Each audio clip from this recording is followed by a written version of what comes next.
one big team that loves public speaking. So my big congratulations to all the members, and especially the team that has put forward this brilliant theme and organized this event. It's just a big thank you to Mrinal for inviting me. I am very, very grateful. And I'm also very grateful to actually share the stage with Louisa. I saw she's also on the call. So Louisa, hi. She was been an idol. I've at least seen her speech 50,000 times, learned from it before I carved out my own speech. So it's a special honor to be in the same call with Louisa.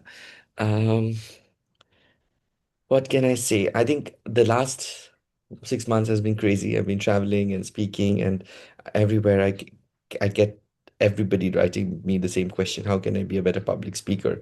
And the truth is, there is no short answer. I think everybody will tell you that there is no magic pill that you can take or magic wand that can transform you overnight. It is really about being, uh, on stage and trying it every time. I wanted to share one thought, and that has come repeatedly in my talks, and I wanted to share this with this group.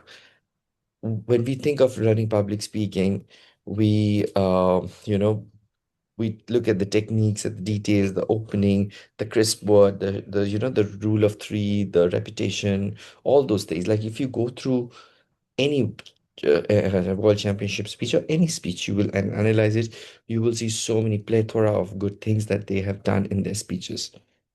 But there's one thing we forget, and I wanted to really, really remind everyone, is that public speaking is an art, it's not a science. And that means that you can have all those techniques, all those perfectness, and yet it doesn't touch your audience's heart. And yet, a speech that is imperfect, a speech that has mistakes, a speech that has, flaws, connects with your audience. The audience is moved. You see them laughing, you see them crying, you see them inspired. Then, in those moments when the audience engages with you, they don't care about those details. They don't care about the fine tunings. They care about you, your story, your journey. I I remember last year when I saw Louisa's speech, I was I I did not care about her, techniques or details. I was moved by such a brave story. I was moved by the emotion she brought on stage. I wanted to go and give her a hug. That's the kind of emotion public speaking is capable of creating when you look at it as an art. So, what difference does it make in your approach when you take it as an art versus when you take it as a science? When you think of it as a science, you go immediately into the technicalities of breaking it down with, I want a powerful opening, I want a great closing, these 3 points, sub points, bullet points, tuck, tuck, tuck. I need a humor here, humor there. I mean, truth being told, you can even ask ChatGPT to write that for you. I mean, it's not that hard. I can share a secret code if you tell ChatGPT, can you analyze the last 10 years winners and write a speech on this topic, 700 words for me? They can actually create that. But trust me, that speech is not going to be good. That speech is not going to touch any emotion. It's going to be a well written, well curved, you know, speech. It has all the elements, it has everything, but it misses that charm. It misses that human touch. It's like two chefs who are cooking one with the same spices. One, the food is just, it's everything is there, it doesn't have taste and soul. And the other, it just melts in your mouth because it's made with love, it's made with authenticity, it's made with thinking of the audience who's going to eat it, what they like, what flavors do they enjoy. When you write a speech keeping that audience in mind and uh, immerse yourself into that flow, techniques don't matter. I'm not telling you not to learn techniques. Of course, you need to learn the techniques. You need to learn how to move on stage, how to use your vocal variety, how to have a powerful opening, how to be crisp. But while learning all that, don't forget that is just 50% of public speaking. The real beauty is in falling in love with the skill. The real beauty is in immersing yourself and forgetting while you perform. Long time back, when I started professionally speaking, My tagline was speak like everyone is listening. As they say, dance like no one's watching, sing like everyone's listening. I always say you should speak like everyone is listening. You should always write a speech thinking that hundreds and thousands of people will listen to your speech. And you are writing for them. You're not writing for yourself. You're performing it for them. It is even though you are on the spotlight, it is all about the audience. One last thought I will share, and that I have shared many times in many speeches, is the power of detachment while you're speaking. Even after doing all of that, you cannot control what your audience might do, what other speakers might do, what judges might do. You cannot control the day, what is happening outside. You cannot control all of that. All you can control is that 7.5 minutes or 15, 10, 20 if you're writing a TEDx talk. You can control only that element. When you focus on that, life becomes easy. You can just focus on your own speech and you can see the magic unfold. Dear members at the Globetrotter Toastmasters, when you are having your 300 meeting and I'm still alive, hopefully, I'm sure I will look at this room filled with champion speakers who are in love with public speaking. I think you all are already in love with public speaking. Then you will be like madly in love with public speaking, and we will make a beautiful meeting where we're all sharing how much we love. So the next 100 meeting, let's not focus on the tips, the techniques. Of course, that is important. But when you're in that zone, when you're with that craft, let's fall in love with that skill, and let's fall in love with public speaking. Thank you so much. And if you have any questions for me, I'm here for you. Let me know. Thank you, Toastmaster SABYASACHI SENGUPTA, for providing this wonderful recipe how to cook delicious biryani. Okay, when our club members got to know about you are coming to celebrate this moment, my inbox was bombarded. They have lots of questions. Probably this very short time is not enough, but still I'll share a couple of questions, and Sure. people, audience, you can type it in the chat box. We will convey it to our champion speaker. We will see if he can get back to us. My first question will be, there are many new Toastmasters are here. So when you look at the summit, how your journey has started, what brought you here? Would love to know that journey. I think the competition is I love competing, and I only discovered that I love competing once I started competing. Um, Toastmasters have one winner every year, but that's a myth. The truth is there are 30 to 40,000 people who compete every year in the World Championship. That means Toastmasters International create 30 to 40,000 variety of speakers every year. Or they create speakers who learn new things, new skills, new techniques. So it is about creating new speakers with new skills every year. And once you start competing and you uh, f- focus on that speech, you learn about yourself, about your resilience, about your own ability to perform under pressure. And I I can tell you from personal experience, and I think people who've competed who are on the call will agree, including Louisa, it's the best thing. And I can tell you, I speak for both me and Louisa. We are very sad that we cannot compete again. Would love to do it again.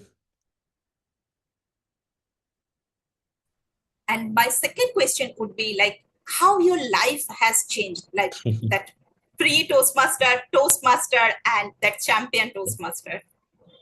I think how I look at myself hasn't changed. As I said in my acceptance speech, Nimitta Matra Bhava Sabyasachi, that's still me, just a small molecule in this big universe. That hasn't definitely changed. But I've been very fortunate to get lots of love from all over the world. I've traveled quite intensively. I'm going to travel more. But I'm very fortunate to get so much love from all over the world. I just came back from Sri Lanka where I was really I got so much love. Also with my parents, they to see them so happy, that was the best moment, I would say. Okay, thank you. And we have Toastmaster Diti Shur, who has joined our club recently. Toastmaster Diti, could you please unmute yourself? She has some question to you. Okay, curious. Toastmaster Diti, are you available? Yes. Hello, am I audible? Yes, Yes. Deepti. Hello, sir. So Hi. I'm new joiner. Actually, I'm from Kolkata only. Hi. I Hello. So my question is, what the main habit or mindset that help you to become in this world champion, and what advice you would give me to someone who wants to go like your path, wants to walk in your path? I think, first of all, thank you, Diti, for choosing to be here to listen to me and not watch the cricket match, which is happening also in Kolkata right now. So, thank you for that. Secondly, I think everybody has their own trajectory. Don't try to be someone else. Be yourself, bring your best self. And, it took me 14 years to win the world championship, and I'm glad that it took me so long. Why? Because now today I have 14 years of experience to share with the world of trying, failing, trying, failing, trying, succeeding, and then failing. All those experiences I have. Those experiences make you rich, those experiences make you erudite, and then finally, when you have the perseverance to and you win, you will see, like, you look back at your journey and you'll think this was always in your destiny. One thing I'll say, I've competed many years and many times I've lost two speakers that were outstanding. I was like, wow, this person is going to so win the world championship. The only difference between them and me is that I showed up the next year and they didn't. So don't forget to show up on the competition stage each year. That resilience is what is going to take you far and far away. I hope that Thank you answers your so much. question, Preeti. Yes, sir. Definitely. Can we Good luck, spotlight Preeti. Toastmaster? Thank you. Can you spotlight Toastmaster Anirudhana? He has also joined recently. He has also some question to you. Toastmaster Anirudh, are you there? Else we'll move ahead. Yes, I'm available. Yes. Okay. So, good afternoon and Good afternoon. thanks for this session. So, I would like to ask that how do we use voice modulation to enhance our speech?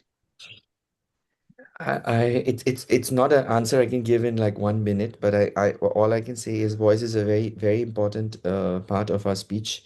You can make, audience excited, you can show excitement, you can show deepness, you can be playful with it. The importance is to know what you're capable of doing with your voice, whether it's going high, low, pacing, going fast, going slow, these variations, it's important to learn. Again, I cannot teach all of that in one go. I can share one experience. I speak fast and I'm aware of it. I had a contest where I completely tanked. I was nervous and I spoke so fast. It was like a bullet train and nobody understood anything. I took singing classes after that. Not that I have ambition to become a singer. Trust me, you'll all run away from the call if I start singing right now. But I took that class to understand what my voice is capable of doing, and it really helped me. Even now, I go for musical improv because it really helps me to, it's a way of improv theater with singing. It teaches a lot of vocal variety. Now I'm more like, like I go into my deep voice in moments without realizing. It becomes muscle memory. Voice should become muscle memory, where you know when to go deep, when to go high, but it comes with practice. But the first step is to know what your voice is capable of doing and in what occasion you should do how. Um, if you guys organize vocal variety workshop, I think that will be with someone who's good at it in your club, and do it soon. I would have recommended in person, because then you can see the playfulness with voice. It really helps. I know I cannot fully answer that question because it's not something I can answer in 1 minute. But yes, it is, voice is a trump card to expressions. Yeah, thank you. And I completely agree on that point that music can help there a lot. Yeah. I also kind of from bathroom singer to learning, Mhm. I am also learning a bit. So So yes, are, that are you helps going a to sing on the 200th meeting today, lot. Sushmita? No, I am not going to sing. Okay, that might come up in our 300 meeting. We have a Sounds lot good. of questions from audience. I can see Toastmaster Irfan Qureshi. His Okay. question is like how to get idea for speeches. Like lots of time we feel okay, how to fit that in the bucket. ideas So, and all. you know, the funny thing is, you don't have to be extraordinary. You don't have to do extraordinary things to have ideas. You don't need to go diving under the ocean to get an idea. You don't need to, you know, jump from a plane to talk about that. In fact, speeches like that often fail because most people haven't done experiences like that. So, I remember someone talking about going to Kenya and seeing this beautiful, I think Kenya was it, or Iceland, I don't remember, and seeing this beautiful waterfall and describing it. And half of the audience didn't even understand because they have not seen it. Either you have to be so visually descriptive, or you have to, you know, share a story that everybody understands. Let's say you are walking to the bus stop and you miss the bus. That emotion everybody understands. Simple, there is story in everyday life. Everything you do in a day is a story. It's really about knowing how to make it a story and actually not undermining it, because we think story needs to be a big transition, a rag to rich stories. Yes, those are great, but they need to be presented in a more palpable way. Otherwise, your everyday, just joining this online meeting, just being on this call, everything is a story. So you think about it, and you we don't need to have those extraordinary holiday experiences or uh, to make a story. Simple stories can always create tremendous emotions. Thank you. Thank you, Irfan. Our next question is for prepared speeches. Obviously, we prepare it, we practice it. But while on the podium, a lot of time, at least it happened with me, I forgot the script. Same question Alisha Teli has asked. How remember the whole script? I often forget things when on spotlight. I forget too. If you see my World Championship speech, there was a point where I forget it and I quickly come back. There are two things to it. I practice my speech in tranches, so it's not like a one movie, it's like a series with 7 episodes. I break it down in one minute. And while I'm practicing, of course, I practice the whole speech in a go, and I prepare like the opening, a little bit body here, the peak point, the conclusion here. So I remember, and also my energy doesn't go like this, it goes like this. That always helps. And the second thing is adaptability. We often punish ourselves when we forget. Nobody knows what's in your script unless you make it obvious. You forget, but then you make a comeback, make a joke about it. Your audience will love it. We fall into the trap of perfection, trap where we always want to be perfect. I think that really hurts us a lot. So we forget, big deal. Say something different, say something new, but prepare it in transit. So even if you forgot the third bit, quickly move to the fourth bit, and it's always okay. Yeah, I guess all of you has got the answer. I would request timer. How many minutes do we have left? Meantime, we have our VP Education Toastmaster Lasanti. She's very big fan of yours. Toastmaster Lasanti, Thank you. would you like to come on podium? Hi everybody. Hi, Tim SENGUPTA. I'm a huge fan of yours, Thank you so much. and I'm sure you must have enjoyed. I'm sorry I cannot be on camera right now, It's but okay. uh, first of all, we were so happy on behalf of everybody in Sri Lanka. We were so happy to have you in Toastmasters in Sri Lanka. But I'm Thank you. sorry, I was so excited to come to your. I was so excited to come, but unfortunately, my aunt passed away that day. I'm sorry to hear. But I would like to say one thing from behalf of all of us. Uh, when you what is it like when sometimes when you have stage fright in front of the audience? What is it like to how do you get the confidence from everybody to not get scared about it? Stage fright can only go with trying and being on stage as many times as possible. So I have not just been on stage to give my speeches. Sometimes I've been a contest master, moderator. I've done every role possible. There have been conferences where I didn't have a role and they were like, we don't want to see Sabi again. I have called the contest master and said, can I be like a roast master? Give me 3 minutes on stage. Being on stage, throwing myself into that discomfort has always helped me overcome it. And in the end, whether it's fear or happiness, that law of diminishing return, the more you do it, the less it gets. And I do still feel nervous. Nervous is good. That means I take it seriously. But hey, I mean, I'm sure that fear will go away, fade away slowly, slowly. So throw yourself on stage as many times as you can, even if it's a 2 minutes role to be on stage, and watch the magic unfold. Thanks. Thank you from a big fan from Sri Lanka. Thank you so much. Thank you, Toastmaster Vinal. Could you please tell how much time do we have? I have one more question. One more question. One more One question last only. question, Yep. Toastmaster Mary. Okay, anyway, this will be the one last question for today's meeting. But anyway, you can send the question. We will convey the questions to the proper person and you will get your answer.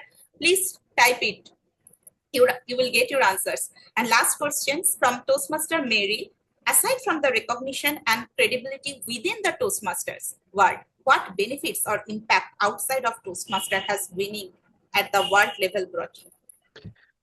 Um, Quite some, it opens a lot of opportunity.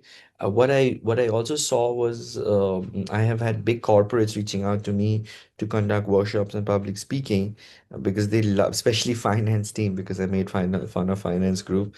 They were like, we want to have more playfulness. It's otherwise very boring and mundane.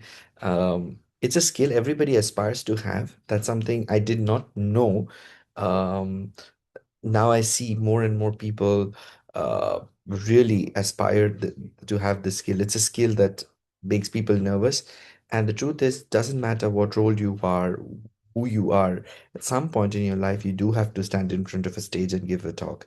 Whether it's a family dinner or a work or town hall or a TED talk, you have to, and it's unavoidable.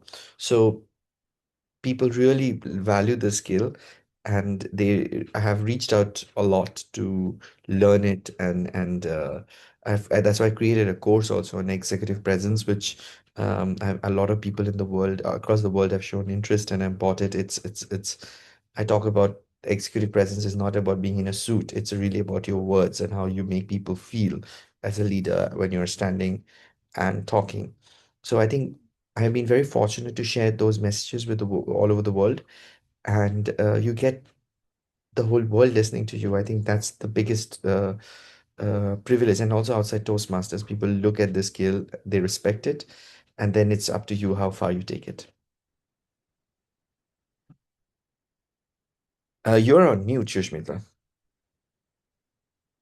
You're on mute, Shushmita. So sorry. Thank you so No much. worries. I have personally one more question from my Go ahead. co-MC host. Okay, like Go this for it. show up, you have reached the summit. Still, you are showing up in a Toastmaster meeting. What brought you here? Like once you win, you are the champion. You have achieved everything. Then I how? think I have just won a competition. Doesn't mean I know everything about public speaking. I come to these events, Toastmaster Club, my own Toastmasters Club back in Amsterdam, is because I'm still a student of public speaking. I'm still learning from you, from you, Shushmita, from everybody that I've seen speaking, from everybody who asked me questions. I'm still learning. Just a competition win doesn't make you the epitome of public speaking. I'm still and will always be a student of the skill, and I'm learning, and this is the best place I learn from the greats. We are becoming too humble. We have a lot of things to learn today. Thank you once again. Thank you. We have the road go? Can you unmute yourself and show how excited you were to meet him today on the podium? Thank you so much. Many more are yet to come on the 200th meeting.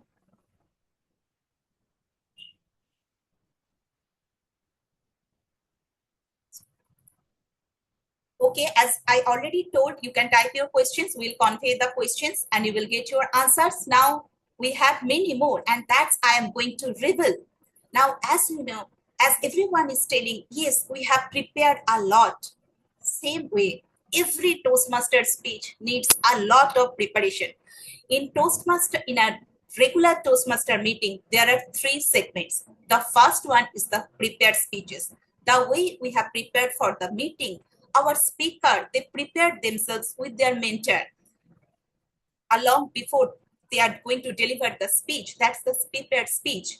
and then how much we prepared. There are lots of things in this meeting. Also, last moment we have faced a lot of issues.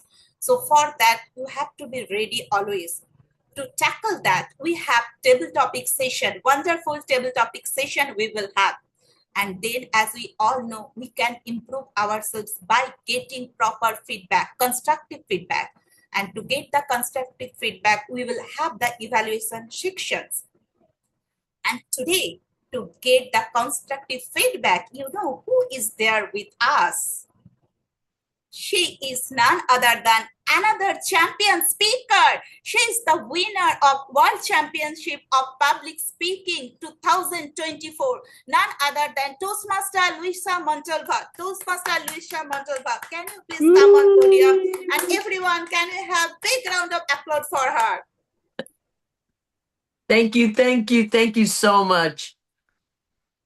Could you please explain your role? Yes, Yes, absolutely. yes. Thank you so much. I was actually, believe it or not, your 200th meeting. This is the first time since winning the championship that I've been asked to be a general evaluator. I love it because usually they ask me if I can do a keynote. So I have to go to my notes. I have to research the club. I have to find out what I'm going to talk about, try and motivate everybody. But then they said general evaluator. I don't know if you know, but I love evaluating. That's almost my favorite thing other than giving a speech. So the whole network framing of a Toastmaster meeting, just as you described, is broken up into the three sections. That first portion where you take a speech, you take an idea, you go and make a speech, you go home, you practice, you try to memorize. Maybe you memorize it all, maybe you don't. But that whole first section is the prepared speech. And that teaches us how to go and get ready to prepare so that whenever we have a subject we need to speak about, we go home, we practice, and we learn how to do that. The second portion, of course, is table topics. And what a beautiful structure in this Toastmaster meeting that we all have, because table topics starts making the brain work differently. You're not prepared, you're afraid, you're frightened. Oh my gosh, please don't pick me. But then you get chosen. So then in your mind, you're trying to structure how you're going to give that speech. Opening, body, conclusion, opening, body, conclusion. And with that, then the most important part, because if we do not get evaluated, we think we're perfect. We think we know how to do everything, how to give the perfect speech. But here comes the evaluation. And not only is it an evaluation of the people that are speaking, it's evaluation on how is the club doing through the meeting overall. This point is where we learn our evaluation. Now realize, and I tell everybody this, I got an evaluation. Now, did I listen to all of it? Yes. Did I go and change my speech to everything someone told me to do? No, because actually the choice is up to you on the evaluation, how you receive it, how you internalize it, and then how you turn around and apply it to your speeches. So when Globetrotters asked me if I could be general evaluator, oh my gosh, yes, I'm so happy to be here. I'm so honored. My duty as general evaluator is to evaluate the meeting from the beginning to the end. I will come up with things that everything went right, worked perfectly, and possibly suggestions. Although so far I have no suggestions, everything's going really well. So, as general evaluator, I will also be calling on the timers report, the grammarians report, all the reports that are needed. And thank you so much for trusting me with this role. Now, I know every club does it differently. So if I'm doing anything that I'm not supposed to be doing, please raise your hand and say, no, Luisa, not like that. I'm okay with that, okay? Like Sabi said, we're always learning. Back to you, Madam Toastmaster. Thank you, Madam General Evaluator. What wonderful explanation she has given for all the segments. Now, She is not there alone to take up this whole task. She has wonderful tag team. So I will call them one by one to explain their roles. First, I would like to welcome the person who is data engineer by profession. And in Toastmaster world, you have already seen himself as sergeant at arms of today's meeting. He is none other than Toastmaster Abhishek Soni. Toastmaster Abhishek Soni, could you please explain your role quickly? Thank you, Madam Toastmaster of the Day. So I am Toastmaster Abhishek Soni, and I have the privilege of serving you as the timer of today's historic meeting. So as the timer, my duty is to time the prepared speeches, table topics, and evaluation. For prepared speeches, the time allocated it varies from project to project. For example, for icebreaker, time allocated is from 4 to 6 minutes, and for other speeches, it is from 5 to 7 minutes. For table topics, the time allocated is from 1 to 2 minutes, and for evaluation, the time allocated is 2 to 3 minutes. All the speaker must meet the specified time limit to qualify for the voting round at the end of the meeting. I will display the green screen at the minimum qualifying time like this. At the midpoint, I will display yellow card, and at the maximum qualifying time, I will be displaying the red card like this. So we also have the grace times. And for the prepared speeches and for the evaluation, the speaker has the 30 seconds of grace before the minimum qualifying time and the maximum qualifying time. But for the table topics, there is grace period of 30 seconds only after the red screen is displayed. All the speakers who will continue speaking beyond 30 seconds of grace period will not be qualifying for the voting. When called upon by General Evaluator, I will be sharing my report card with all of you. Over to you, Madam Toastmaster of the Day. Thank you, Toastmaster Abhishek Soni, for explaining the timer rule wonderfully. And I request Toastmaster Abhishek Soni to raise your hand so that you are as pin for the speakers. Also, don't worry, if any technical glitches happen, so we have second timer, Toastmaster Manoj Prasad. I would request Toastmaster Manoj Prasad also to raise your hand so that speakers can see you on the screen. Now it's time for our counter. We have our Vice President Education, Toastmaster Lasanti, as our counter today. She is Montessori trainer also. I request Toastmaster Lasanti to explain your role. Thank you. Thank you, Toastmaster Shushmita. So as the account, good evening, everybody. And yes, as the accounter, I will be listening to what the speakers say and marking down on a chart any inappropriate word or sound used as a space filler. Space filler can be words such as and, well, but, so, and you know. Inappropriate sounds may be or. I will also note when a speaker repeats a word or phrase, such as I, or this means. At the end of the meeting, I will provide my report. Thank you.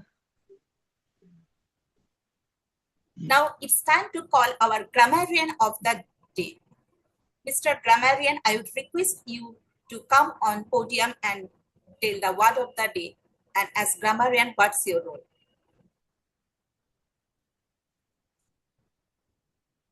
Thank you very much, Madam Toastmaster. And good morning, good afternoon, good evening to all my fellow Toastmasters and dear guests. Well, I, Rajoshi Roy, am going to be playing the grammarian for today, and my responsibility is twofold. The first part of it is I am supposed to be keeping a check on all the great usages of grammar that is being used in today's meeting and the not so good usages that we can further improve in our Toastmasters journey. The second part of my job is to give the word of the day. I would share my screen and show the word of the day, and I would request Madam Toastmaster to kindly prompt me if you can see my screen when I share it.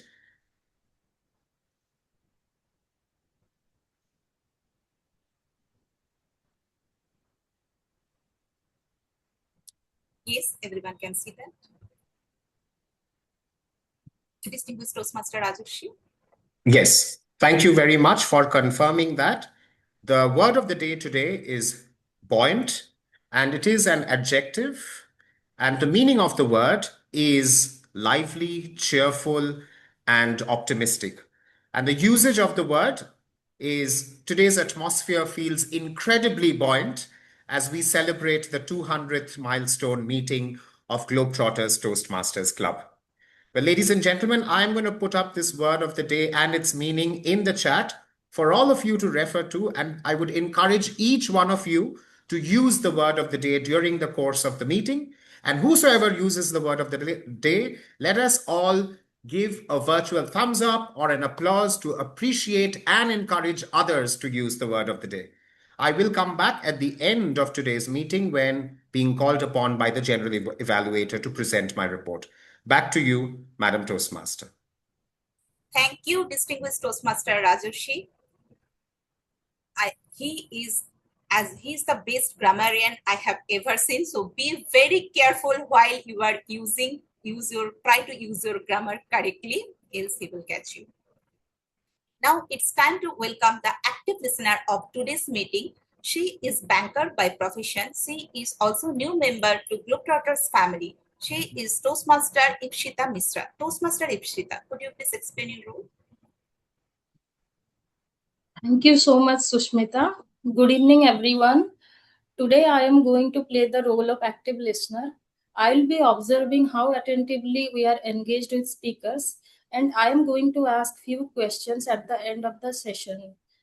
So, please be present, be focused, and let's see who is going to win the title of Best Active Listener today. Thank you. Over to you, Sushmita. Thank you. We have another tag member. Let's welcome our today's wow finder, Toastmaster Aniruddha Gaurai. Before I call him, I just want to tell one thing. You might have listened that song we have played in the start of the meeting. Okay, he is the creator of that. Can I have one big round of applause for him? Toastmaster Aniruddha Gaurai, I would like you to explain the role of wow finder. Thank you so much, Toastmaster Sushmita. Good morning, good afternoon, good evening, everyone from around the world. So today I'll be helping as the wow finder of the meeting. As the wow finder, so there will be many wow moments or many incredible moments throughout the meeting as the meeting is leadden by such distinguished guests from all around the world. So I'm pretty sure that it will be an amazing meeting with incredible moments throughout of it. It will be my job to keep a track of it and keep certain wow moments which amaze the entire crowd or which makes you think, wow, that was such an inspiring thing to do. So I will be keeping a track of those, and when the meeting ends, when the general evaluator calls me up on the stage, I will be sharing those moments which I felt were the wow moments with all of you as well. Thank you. Over to you, Toastmaster of the day. Thank you, Toastmaster Aniruddha. Now, I know you all are waiting, but I am thinking, where is my co-Toastmaster of the day? Is she sleeping? Toastmaster Meena? I'm right here, Madam Toastmaster. Okay, I have spoken enough, so I would request you to pick up the role of MC for a few minutes. With pleasure. Thank you. So, dear members and guests, now our Toastmaster Sushmita has introduced the buoyant speakers of the session. It's time for us to dive into the most interesting part where we as Toastmasters learn from the fellow speakers. For the benefit of guests, I'll be calling upon the evaluator who will be reading the speech objectives. And then you will see a member attempting the speech. And then the evaluator will share the feedback in the end when the general evaluator will call them upon. So please help me welcome the first evaluator, the buoyant evaluator, who is an IT professional, enterprise trainer, agile coach, Lean Sigma, Six Sigma Black Belt holder, business transformation specialist, and also past program college director of District 18 USA for the year 2023 and 2024. He's a distinguished Toastmaster who has also been a fashion model and owes the title of Mr. India International Asia 2019-2020. Please help me welcome distinguished Toastmaster Saurabh Tiwari to read the speech objectives for Speaker 1. Thank you so much, Toastmaster of the day, Meena. Can you please confirm if I'm audible and visible? Thank you so much. Hi, everyone. Good evening, good morning, and good afternoon from wherever you are joining this meeting. I have the privilege to evaluate the first speaker of today's meeting. She is attempting a project called as Inspire Your Audience. The purpose of this project is for the member to practice writing and delivering a speech that inspires others. At the same time, the purpose of this project is for the member to inspire the audience. A few critical points that I can see under the notes for the evaluator that I would also like to share with all of you is the speaker should be aware of audience response and adapt the speech as needed. If the member appreciates to be talking at the audience instead of interacting with them, he or she is not fulfilling the goals of the speech. I try to keep an eye on these points and would try and deliver the evaluation to the best of my capacity towards the end of the meeting.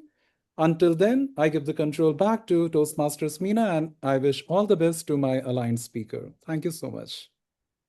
Thank you very much, distinguished Toastmaster Saurabh Tiwari.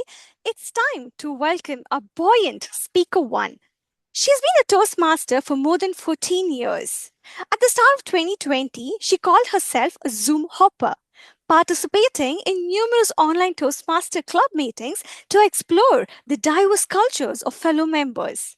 She firmly believes this enhanced her communication skills and fostered the development of her adaptive leadership abilities. Please help me welcome distinguished Toastmaster Hannah Schmidt. 100 plus 100 equals 201. 100 plus 100 equals 201. Distinguished Toastmaster Hannah Schmidt. Madam Toastmaster of the Day, especially you, Globetrotters, celebrating 200th meeting.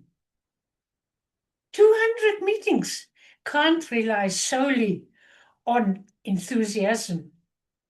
Globetrotters, congratulations on this amazing achievement. Madam Toastmaster, reaching 200 is certainly a milestone worth celebrating, and we do it profoundly today.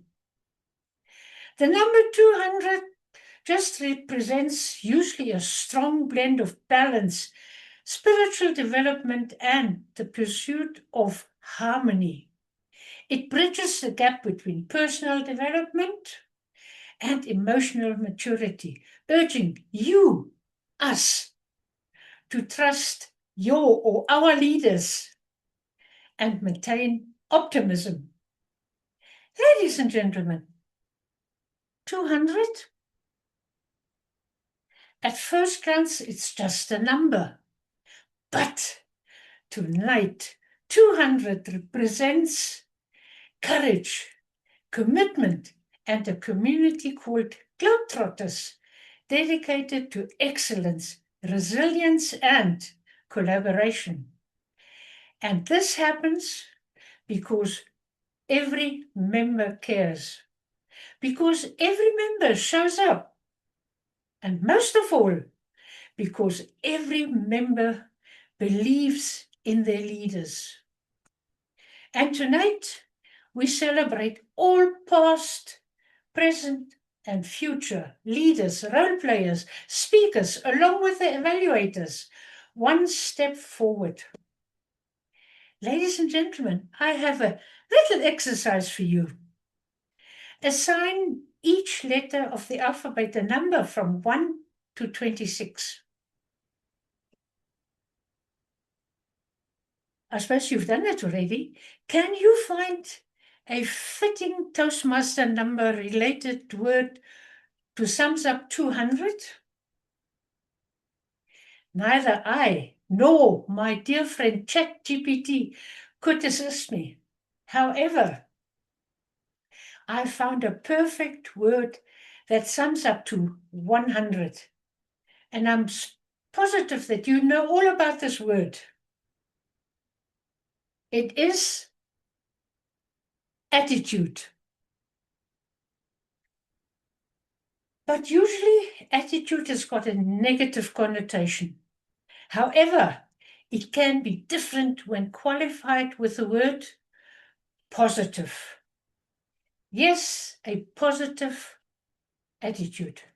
You can choose to be optimistic, solution-focused, and open-minded.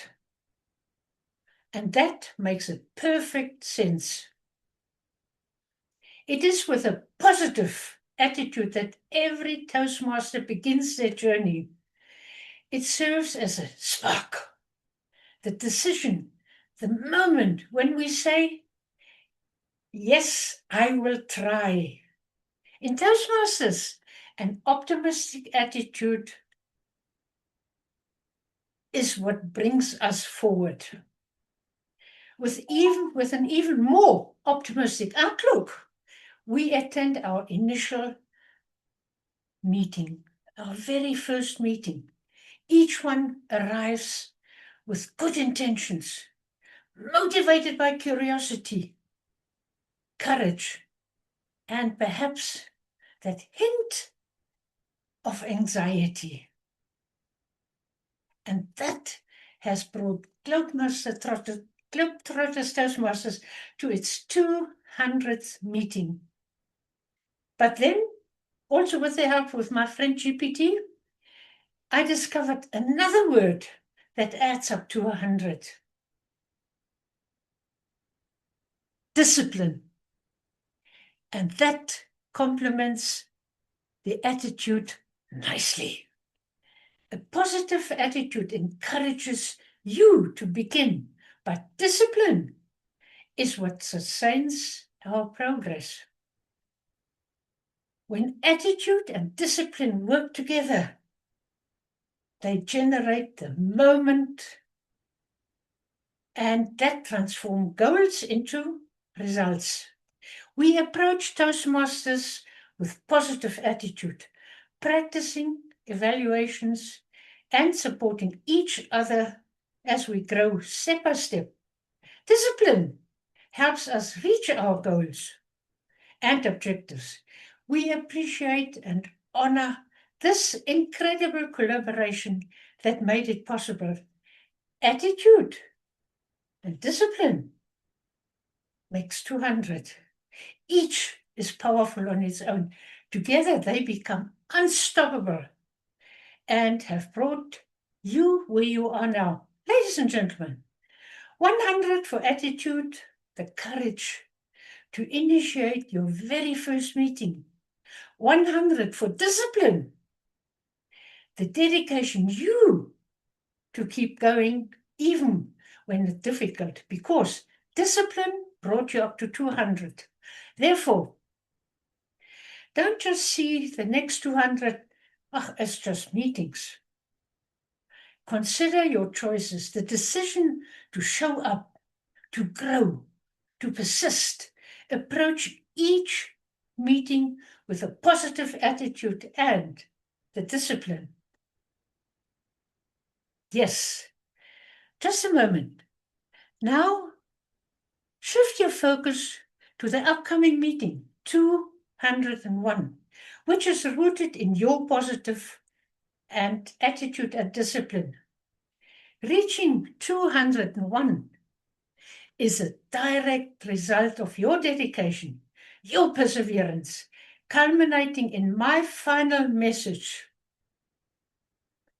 Knowledge is power. And that sums up to 201. Globetrotters, be buoyant, be inspired, go for it. Here's to the next 200. Madam Toastmaster. Cheers. Thank you, Toastmaster, distinguished Toastmaster Hannah Schmidt, for taking us back to the first meeting where we had the tinge of courage to go on the stage and reminding us of the positive attitude and discipline that has brought us to this beautiful 200th meeting and reminding us again where we need to keep heading next.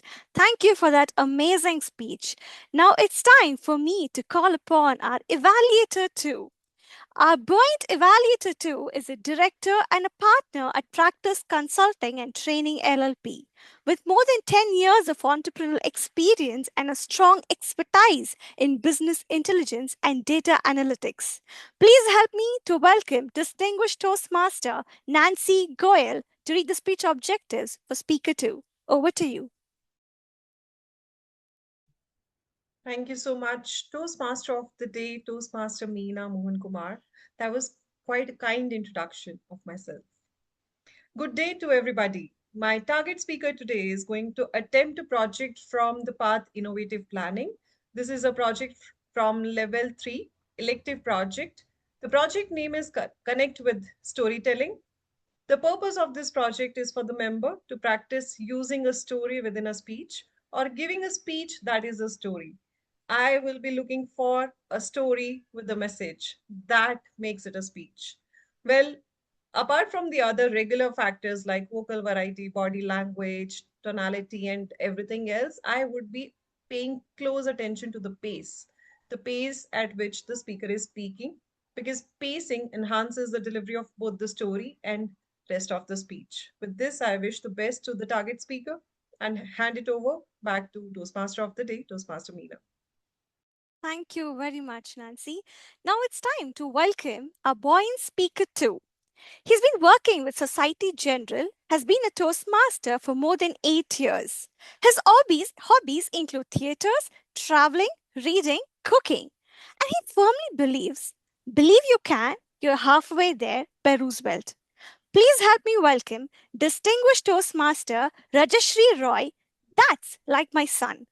That's like my son, Rajashri Roy. Over to you. Picture this: a golden child who has never fought, never argued back, and never dared to defy his parents' wishes. That's right, ladies and gentlemen, you are looking at him. The one and only Obey Master, the Sultan of Submission, the Grand Master of good behavior. In fact, I had set the bar so high, so high, so high, that even GPS would reroute me if I tried to deviate from their directions. A very good evening, Madam Toastmasters, my fellow Toastmasters, and my dear esteemed guests. Now, meeting my parental expectations was no walk in the park.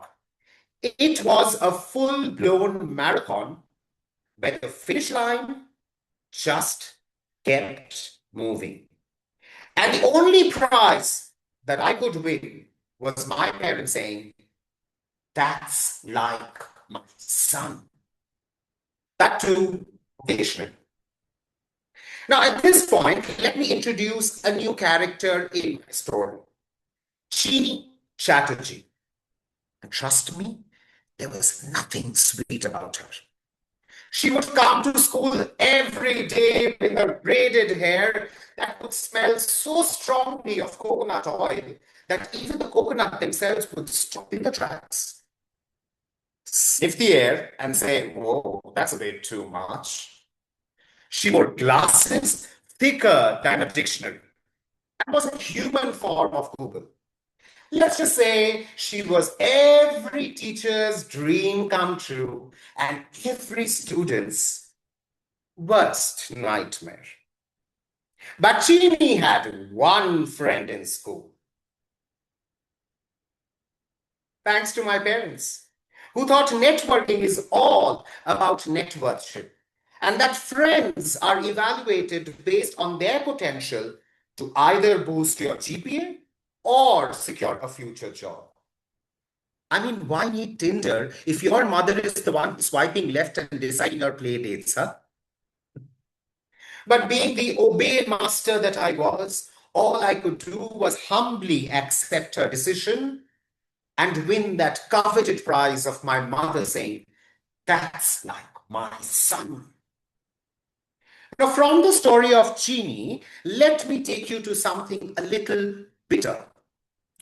Now, growing up as a child, my parents always emphasized the need for taking up science as a stream of study. But as I explored my interest, I felt drawn to the world of arts, the literature that stirred my soul, the colors that sparkled my imagination, and the stories waiting to be told. I can still vividly recall that conversation with my father where he asked me, "Son, you're taking up science, aren't you?" It's like handing me over a microscope and saying, "Your future lies in the tiny details of science." But being that sultan of submission that I was, I couldn't express my true calling. I couldn't tell him that I don't want to dissect the frogs in the laboratory. I want to dissect Shakespearean sonnets. All I could do was just smile and say, "Science, it shall be." And win that honorary prize of my dad saying, "That's like my son." Now, the natural progression from pursuing a stream of study is making a career choice, right? My parents had a strong secret superpower. You want to know what that is? The ability to predict their child's future career path with uncanny accuracy. So, on one hand was my mother with a laptop in her hand, and my father with a stethoscope round his neck, proudly declaring, "Son, you are our future engineer or doctor." And on the other side was me, perhaps with a microphone in a hand and a camera in the other, silently screaming, "Breaking news! I want to be a journalist." But alas, my vocal cords staged a mutiny yet again, and the grand master of good behavior prevailed. And all I could do was sheepishly grin and say, "Engineering, it shall be." Ladies and gentlemen, today when I look back, I feel I have been this greedy child, yearning to win my prize. As a result, I could not choose my friends, I could not choose my stream of study, and I could not choose my career path. All because I wanted to hear my parents say, "That's like my son." But it's time I had enough. I too want to be buoyant. I too want to jubilate. I want to celebrate. I want to be happy. It is high time that I express my true calling. It is high time that I voice my choices and my opinions. And it is high time that I change "That's like my son" to "That's like me." Madam Contest Master. Thank you very much, Rajashri. You gently reminded me, and I'm sure all of us, that are we going to break the societal barriers, or are we going to remind our inner child to pick the voices that it is always told, the true calling? Thank you for that buoyant speech. Now it's time I call upon my co-Toastmaster of the day as we get started with the second session of this meeting. Madam Toastmaster Shushmita, over to you. Thank you, Toastmaster Meena, and what wonderful speeches. Double celebration, double speeches. And now we had double shock for you. Now, today in our table topic session, we have distinguished table topic evaluator also, so that you can get one-to-one evaluation of your table topic speech. Before I introduce our today's table topic master, I would like to introduce our table topic evaluator, who is a seasoned business leader with over 40 years of experience, holds multiple international certification in business management. He has also served as visiting faculty member for more than 25 years, teaching strategic management and supply chain. Like we are celebrating it double, he is also dual distinguished Toastmaster. He has completed 10 pathways. Let's welcome distinguished Toastmaster Irfan Faruqi on stage.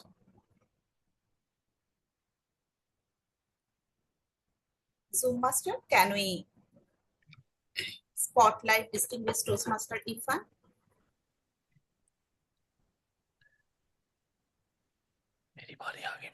Okay. Yeah, he is here. Okay. Distinguished Toastmaster Irfan, as we will be evaluating the table topic speaker, any suggestion before they deliver their speech? Yes, thank you very much. The best thing about table topic is spontaneous thinking and coming up with a solution, any topic that is given to you. And for that, you don't have to prepare, and that is the beauty of table topic. So a few things that a table topic speaker should always be careful is that you should take a few seconds before starting your speech. The topic, when it is given to you, give a little time to it. Think what you can say about it. Prepare a total story, starting, body, conclusion. Within a few seconds, try to find out something that you will say. And then you have to say it. If you're a new Toastmaster and you don't understand, don't worry what the topic is. Don't say, I don't understand. Whatever you want to say it. You have only 2 minutes on the stage. The best thing about the table topic, the thing that it is to be evaluated, is not how good you were, it is how confident you were. So try to be confident. Try to say whatever you are saying with authenticity. Look into the eyes of the camera. Don't use the ahs, and be confident. Look into the eyes of everybody. That is through camera. Don't look at the sky. Don't look at the feet. Don't overthink. Just come up what you are saying. Take a few seconds in the beginning to make up your mind how you will start your speech, what will be the basic message, how will you conclude. Back to you. Thank you, distinguished Toastmaster Irfan. Okay, you have all got the last moment suggestion from DTM Irfan. Now it's time to welcome our table topic master. Our table topic master is software engineer by profession. He specializes in crafting innovative solutions in the field of data engineering and data analytics. Beyond work, he strongly believes in maintaining a balanced life. His hobbies include sketching portraits of famous personalities, practicing yoga regularly to stay grounded and energized. Let's welcome with the buoyant mode Toastmaster Ankur on the podium. Thank you, Toastmaster of the day, Toastmaster Sushmita. Good morning, good afternoon, good evening to all respected Toastmasters, speakers, leaders from across the globe, and dear guests. They say the best speeches are not prepared, they are discovered. And that discovery is going to happen in the table topic session right now. It is that buoyant segment of our meeting where we transform hesitation into confidence and silence into stories. Remember, you have 1 to 2 minutes of your speech. Whether you are a seasoned speaker or a first-time guest, this platform belongs to you. Let's think on our feet, speak from your heart, and most importantly, have fun. I would request everyone to kindly raise their hands if they want to participate in this. You will be given a number to choose from number 1 to number 7. and then I'll give you the topic. Guests have an option to change the topic if they want, in case they are not comfortable with the one. So, can we have our first participant, please? I see a couple of hands being raised. Can we have Toastmaster Lalita Krishna on the podium? I would request you to choose a number from 1 to 7. I'll take 5. Okay. So, your topic is, if you could wake up tomorrow with a new talent, what would you choose and why? I was in the sleep. Already I'm dreaming. I am becoming an introvert. How many of you here wanted to be more extrovert? Hands up. That is something so often we hear, wherein first time I was just wishing I become an introvert. And in the dream, I was just analyzing why suddenly I am having this urge to become introvert. I became so extrovert that people call me, I'm so buoyant, but inside me, I was feeling I'm going too many things. I'm doing too many things, just losing myself, not really able to have that calm time, have a peaceful time. That's when this struck me. I want to be that introvert. If tomorrow I wake up in my dream, whatever I dreamt, if I can get into reality, that's what I want. While that is happening, I want to also tell you how last few weeks after Jan 1st of 2026, I'm practicing my introvert. I'm slowing down before I responding to anyone. I'm taking time off from the busy schedule just to be with me. Do you relate with this? Do you aspire for this? Come with me. Let's become introverts. Back to TTM.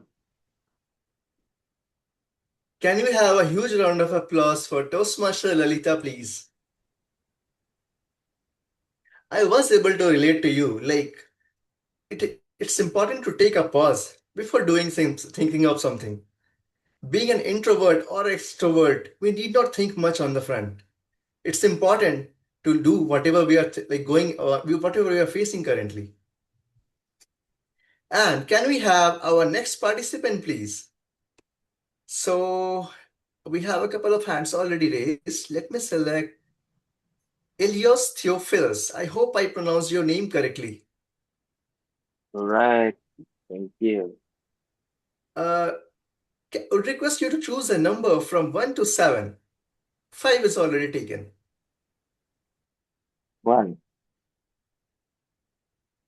1. Okay. So your topic is share a moment when you stepped into the unknown and it changed your life completely. Share a moment when you stepped into the unknown and it changed your life completely.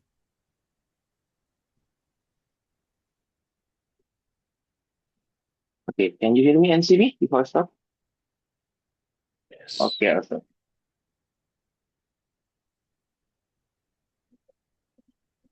Once upon a time, I stumbled into a meeting. I saw so many strange guys and girls. They were standing and clapping to everyone who is speaking in front of the stage. And they are giving feedback to the speaker that has spoke. It was a buoyant meeting. I was a guest at that time. And I was asking, what is this meeting? It sounds interesting.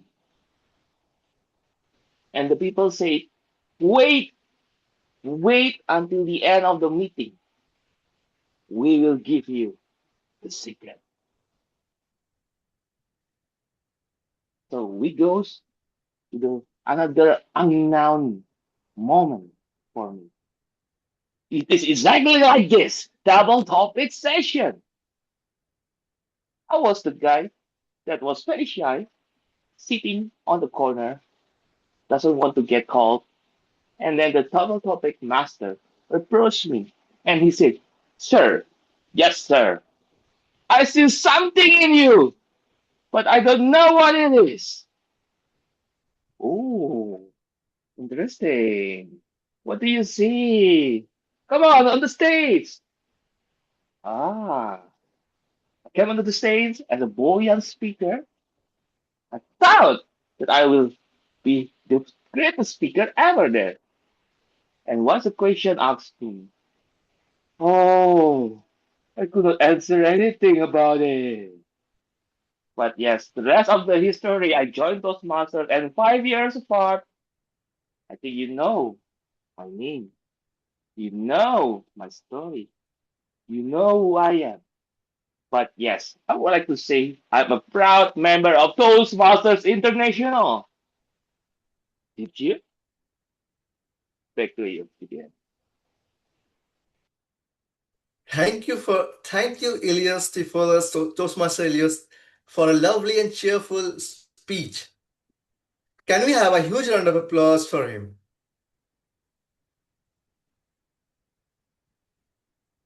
I think I was able to relate to one thing from your speech.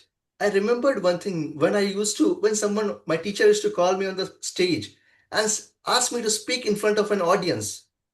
That stage fright and fear would basically like take me completely scare me away from that.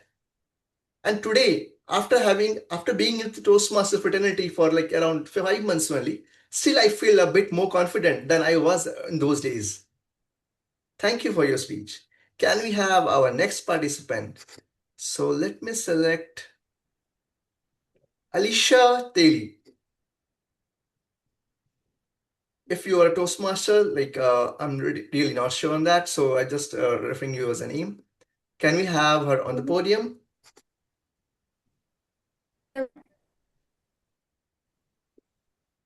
Alicia Daly. Yeah, I would request you to choose a number between 2 to 7. 5 is already taken. Okay, it would be 2. 2 is my favorite number, so I'll go with 2.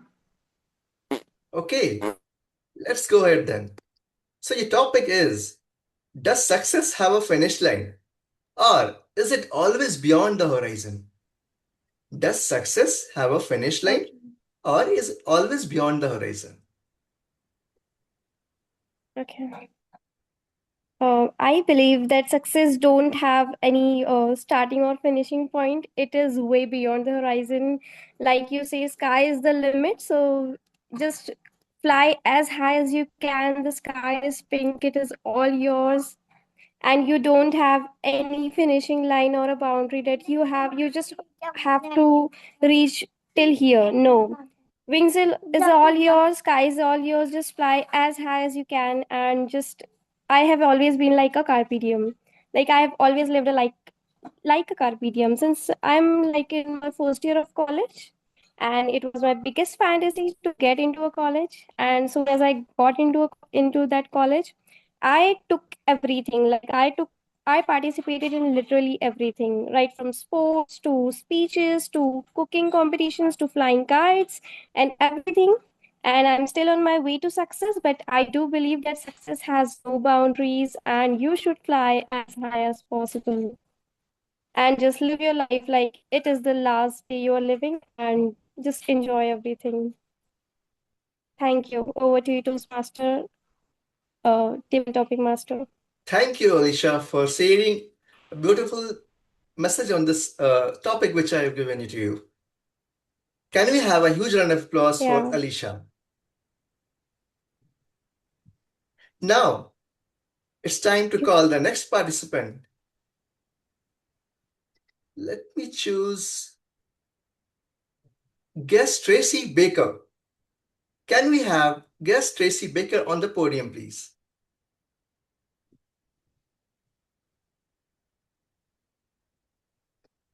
I would request you to choose a number between 3 to 7. I'll try number 3, please. Okay, so your topic is, if you could fast forward 10 years, what would you hope to see beyond your horizon? If you could fast forward 10 years, what would you hope to see beyond your horizon? Podium is yours. Well, thank you, sir. Thank you, fellow Toastmasters. I'm sorry. Because in the next 10 years, I want to be at my next episode. I want to move on to the next episode. And the next episode of my life involves me transforming. I want to go from this scared, quiet, innocent speaker to the world champion of public speaking by transforming into the optimist that I am. Because for so long I was told that I wasn't buoyant, but that I was boring. And fellow Toastmasters, I think that the only way to do that is to surround yourself with people that build you up instead of tearing you down. Buoyant means to float, and I want to float through the air. I want to fly through the air. I want to be with the birds. I want to be like the last college freshman just talked about, and I want to grow for success because success never ends. At the end of the day, I don't want to be on the ground like a broken winged bird. I want to be in the air, and I want to fly like a bird into the sky, high up into the atmosphere. But the only way to be buoyant and do this, fellow Toastmasters, is to be like Luisa Montalvo and speak about 37 strangers. To be like our Table Topics evaluator, Irfan, and evaluate how we're doing and give us inspiration to get better. And the final thing is, we have to find a way to have fun. Because if you're not having fun here, if I'm not making your eyes light up right now with fun, then I'm doing something wrong, and I'm not buoying you up. I'm keeping you down. So fellow Toastmasters, when it comes to being where we are right now, in 10 years, I want to be like a rose. I want to kiss a rose. And I want to find a way that every single one of us can turn our graying towers into powerful beams of light. And the only way to do that is to find your voice, use your voice, and at the end of the day, find a way to rise up from the sands, from the bottom of the ocean, and be buoyant like a big ship in the middle of the ocean. But the only way you're going to do that, fellow Toastmasters, is to come here, throw that anchor away, and find yourself out on that ocean being buoyant, whether it's now or 10 years from now, because every single one of you controls your own buoyancy. Well, what an incredible speech and the kind of energy you have brought to Toastmasters. I wasn't expecting that kind of energy into this table topic section. I'm completely amazed. Guest Tracy, thank you for an powerful and impactful speech. Please give a huge round of applause for Guest Tracy, please. Timer, do we have enough time for next topics as well? One more. Only one more. Okay, great. So let me choose. Can we have on the podium Thilan Gunawardhani? Thilan Gunawardhani on the podium, can we have? Hi. I should pick a number. Yeah. I should pick a number, right? Yeah, you should choose a number from between 4 to 7. 4 to 7. I'll pick 7. Apple, okay, my bad. 1 second. 7 was already taken. I would give you 6, number 6. Okay. So, your topic is, if you could switch lives with a fictional character, who would it be and why? If you could switch lives with a fictional character, who would it be and why? Ladies and gentlemen, fellow Toastmasters, if I could turn into a fictional character, who would it be? Ladies and gentlemen, if I ask that question from you, if you get a chance to be to pick a fictional character, who would it be?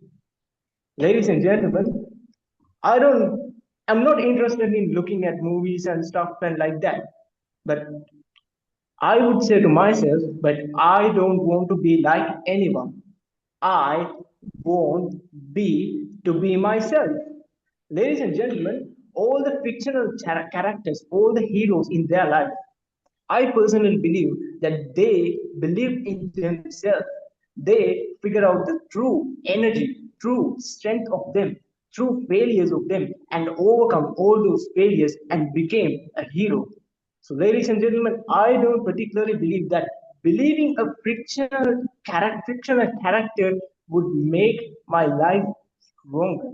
It would make my life stronger, but if I can find myself, my own failures, my own strength, I would be able to be a hero, not for the world, but maybe for the few people in the world, and make them inspired and give them a hand to be the best version of themselves. While I was talking, I get few characters in my head. So, with all due respect, I respect all the heroes in Toastmasters who step into their stages and show that they found themselves in their life. So, ladies and gentlemen, believe in yourself, and one day you will become a hero to the world. Over to you, Toastmasters. Thank you, Thilan, for this speech. I was able to relate to you. Like, not everyone likes the fictional characters in their daily life. They might like someone like themselves. So it is good to have like having yourself as a fictional character and imagining yourself how you will be in your future. Thank you for this speech. Now it's time to hand over the podium to our Toastmaster of the day, a born Toastmaster of the day, Toastmaster Meena. Thank you very much, Table Topic Master Ankur. A thumbs up for using the word of the day. I loved your session because you brought each speakers to remind the story and gently nudge us to remember as well, to raise our voices, celebrate the pink skies, and also us as a person. Thank you for that session. Now it's time for us to dwell into the most important session we are waiting for, the keynote speech from the CEO and founder of the Das Media Group, who has helped 150 plus businesses globally turn content into revenue, worked with brands like Red Hat, Tenable, and Georgia Institute of Technology, and her content has reached 15 million plus views annually. Featured in the Wall Street Journal, Forbes, and Business Insider, please help me welcome Shinjini Das, Brand a New Look. Brand a new look. Shinjini Das, over to you. Thank you so much. I'm so happy to be here with everybody today and hope you're all doing well. I am in America, in Atlanta, Georgia specifically. So it's 10 a.m. It's not an insane time because this time difference can be pretty brutal. So thank you so much for having me. I'm so excited to be here. I am going to share my screen and I think that you will like what I share here, okay? So I'm sharing my screen. Fantastic. This looks great. Okay, so today we're going to talk about branding a new look, right? And I think this is very important for this audience because we are all trying to build and scale our brands. We are also trying to make money from our brands, right? I don't care if you are a professional, you are an employee, you are an entrepreneur, or you are an aspiring entrepreneur, right? We are all trying to build, scale our brands, and make money. Right. So, what does branding a new look mean? Right. So let's start with the beginning, right? Which is we have to identify our core personal values and lean into living through them every single day, right? And I think this is really important because most of us as go-getters, we either don't know what our values are or we know what they are, but we are not really living them, right? Which is why we feel very inauthentic, every single day, or we feel like, we're not really happy, we're not really doing what we want to do because we're not really living our values, right? So all the clients that we coach through Das Media to build their personal brands, the issues that I find is that either they don't know their core values, or they know their core values, but they're not really living them. There's a very small minority of go-getters globally who actually live their core values, and they also know what their core values are, right? And also a brief definition, I always get the question, what is a go-getter? Right? A go-getter is someone who makes the first move to go get your goals, right? Means you are not just sitting back waiting for things to happen. You are actually making that first move to go get your goals, right? Now, if you Google the word, you're going to get aggressively enterprising person. You're going to get an ambitious person, but essentially it's someone who makes it happen, right? Instead of waiting to make it happen, much like this 200th meeting that you have made happen, right? Which means that you are a go-getter. And please give me a, give thumbs up or reaction to that, because I'm very proud of all of you today for making it to your 200th meeting. It means a lot, right? So fantastic, fantastic. So how do we brand a new look, right? So the first step is to identify your personal core values, lean into living through them every day, right? When you do that, you will feel so much better. You will feel authentic. You will feel proud. You will feel just authentic to who you are, right? Which is fantastic, right? Number two, right? Where do we go from here? We have to pinpoint our target audiences who should hear our core values and messages on LinkedIn. Now, the reason I said LinkedIn is all of you are on LinkedIn, right? And that is a great professional platform to build your professional personal brand, right? This is where all your employees are, all your, your boss, your, all your professional associations. So I'm a big fan, right? If you follow me, you'll see I'm a big fan of the platform. I think that everybody should build their personal brand on LinkedIn because that is where the money is, that is where the people are, that is where every opportunity professionally exists, right? So what we want to do is we want to understand who is our target audience on LinkedIn, right? And then we want to post with our core values, right? And so an example is, let's say I really believe in authenticity, right? What I'm going to do is I'm going to make a post saying today, I woke up, I drank my chai, and I attended this Toastmasters meeting because I really believe in collaboration. I believe in authenticity. I believe in everybody coming together to help, other people learn how to speak better or whatever it is, right? Meaning I am living authentically, right? It's not just I am talking about living authentically, right? So this is the part that, again, a lot of go-getters miss, is that they either get on LinkedIn, but they never post,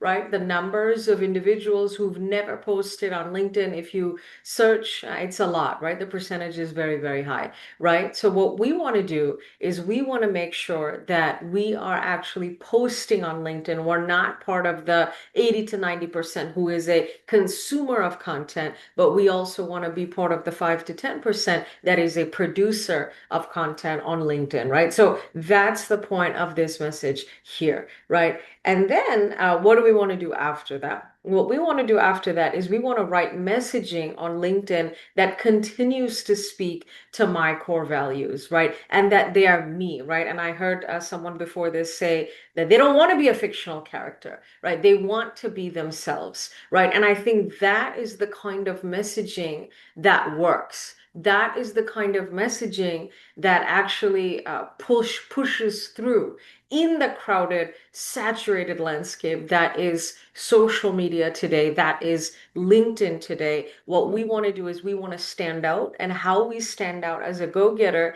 is by actually saying things that are really true to ourselves, right? That are true to myself. And the reason that a lot of content doesn't really work anymore, or it feels tired, or it feels just boring is because they're not authentic and they're not being lived according to those individuals' true values and core values, right? So there's an authenticity mismatch there, right? And so what we want to do as a go-getter, if we want to break through, is we want to write in a way that really speaks to our core values and our identity, and that is how we will break through on LinkedIn, right? And so then the final step becomes we want to convert that messaging into offers that you can sell to your audiences to turn into cash, right? When I tell my clients this, who are all building their personal brands with me, they say, but I'm an employee, right? I'm a teacher, I'm a professor. I don't care who you are. There is a digital platform for you and a digital marketplace for you that you can monetize, right? And I really need you to understand that. There's many people here today. Your day jobs could be professor, your day jobs could be teacher, your day jobs could be just many different things that you do, right? Engineer, but you can still find ways to make money through LinkedIn, right? And I think one of the top concerns of my demographic of go-getters globally, and now we're at 15 million views a year and counting, right?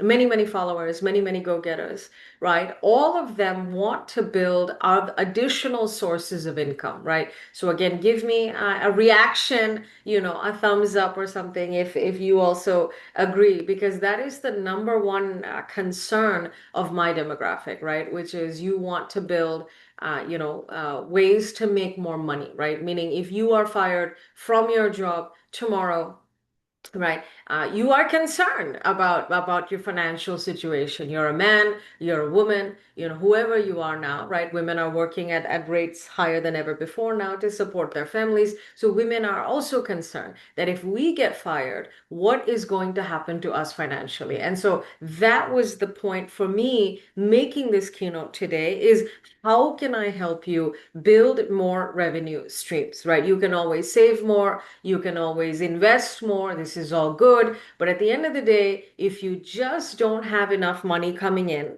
right, that is always going to be a problem, right? And so the last step of this keynote today is you have to convert that messaging into offers that you can sell to your audiences to turn into cash. Now, what are some examples of offers that I am talking about, right? So I'll give you an example. If you are, let's say, an engineer here, right? A lot of engineers have Substacks, right? Give me a thumbs up if you've heard of a Substack or, basically a newsletter, right? Basically a newsletter online. If you've heard of that, give me a thumbs up or something like that, right? People are doing paid subscriptions to their Substack, right, to their newsletters, and they're driving subscribers to their newsletter, right? And that is how they're making an additional source of income, right? Now, I'm not saying all of you have to go full time or that you have to be a full-time entrepreneur, but I am encouraging you to at least start posting so that you are in a position to build at least one or two additional sources of income, which I think would really help you in your life, right? And I don't have to tell you how having a few extra dollars or rupees or lakhs or crores or whatever will help you, right? Because that will, right? So the offers that we're talking about are directly tied to who you are as a personal brand and as a go-getter, right? The offers cannot be different from who you are. I think that is the critical takeaway that I want you to remember from today. If you are a teacher, what you should be selling to your audience is ways to learn from you,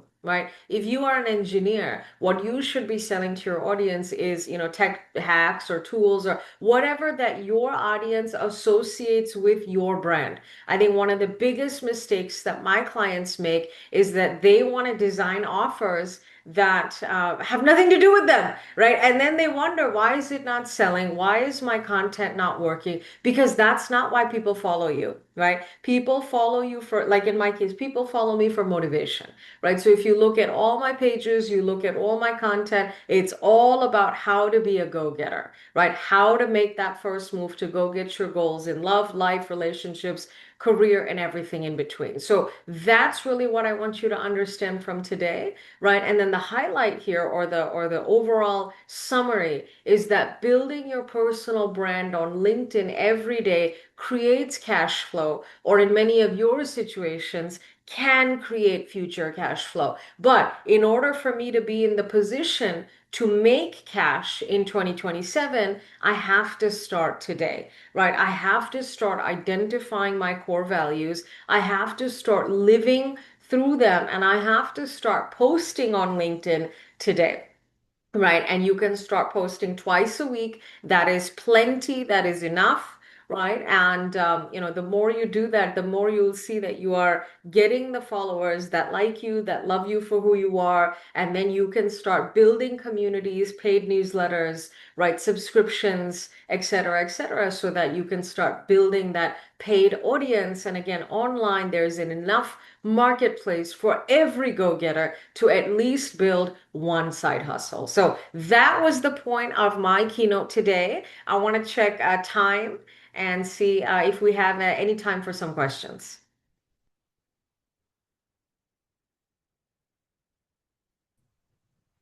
Hi, thank you, Sinjini, for this wonderful branding, motivation, and all. We all would love to be a brand ourselves. So I request audience to post their questions. Meantime, I have some questions. Like, only LinkedIn focus should be fine, or you need to focus on some other social media platforms also? Sure. Shushmita, that's a great question. I think for everybody in this presentation today, LinkedIn is enough. I think that is where every single professional lives, right? And all of us are professionals targeting other professionals, whether you're an engineer, lawyer, teacher, doctor, right? Everybody here is a professional. So that's why I am a fan of LinkedIn, Shushmita. And typically what I advise all of our clients at Das Media is start with one platform and then you can build on other platforms from there, right? But because each of us is a professional, here, I would say we should start with LinkedIn, and we will see a lot of paying customers, on LinkedIn, because everybody is, mature and has a job. Okay, my main questions also would be, do I need to find some fancy skill set to attract people, or I just need to be whoever I am?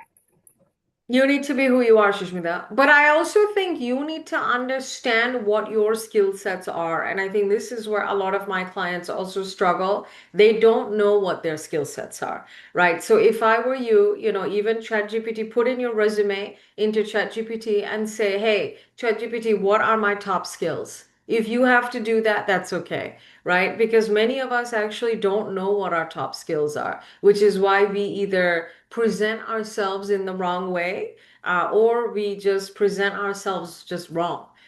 So I think what we have to do is we have to really understand ourselves, which is why a critical piece for today was self-awareness, right? Identify your core values, understand who you are, because many of us don't know who we are. And to present ourselves externally, meaning online, we actually have to look at ourselves from a third person angle, right? So what are Shushmita's top skills from an unbiased perspective?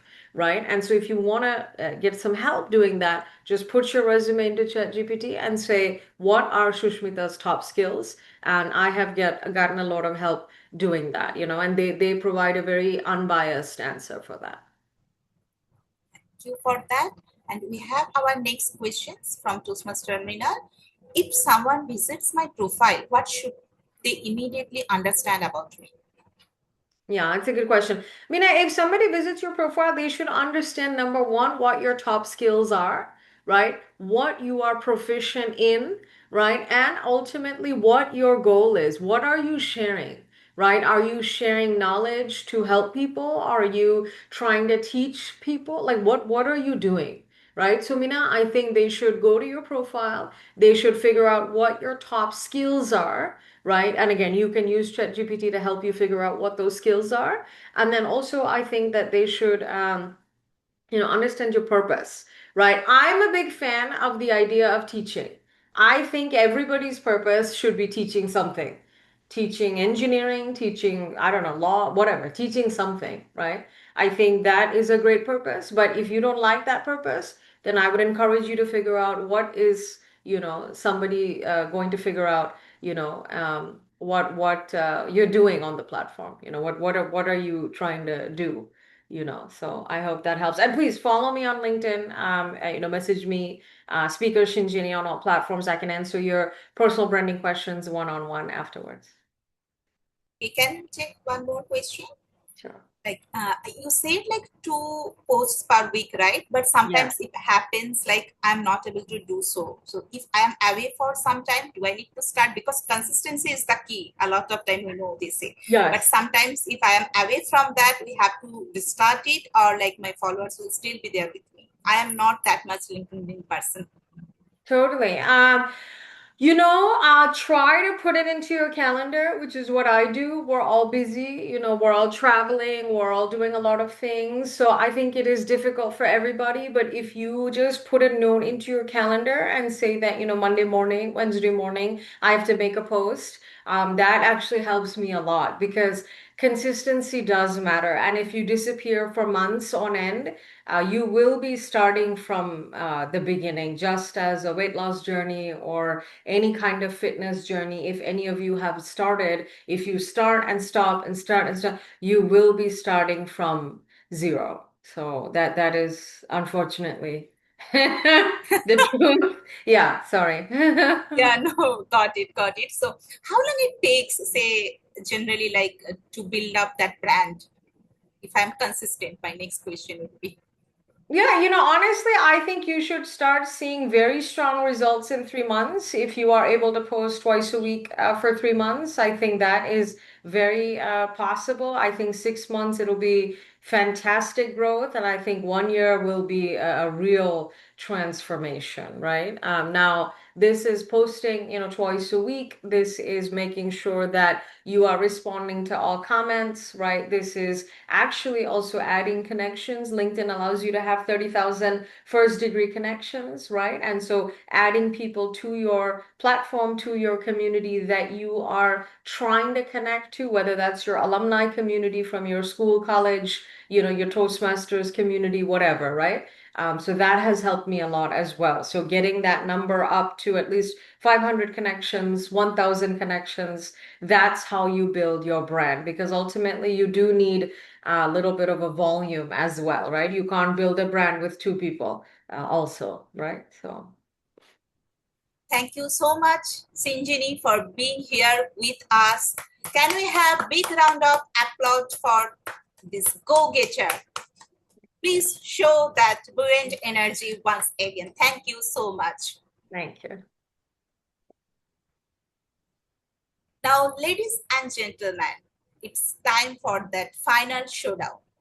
I know you all are waiting. It's been a long. Now it's time to get those constructive feedback. I would like to welcome our Madam General Evaluator on stage.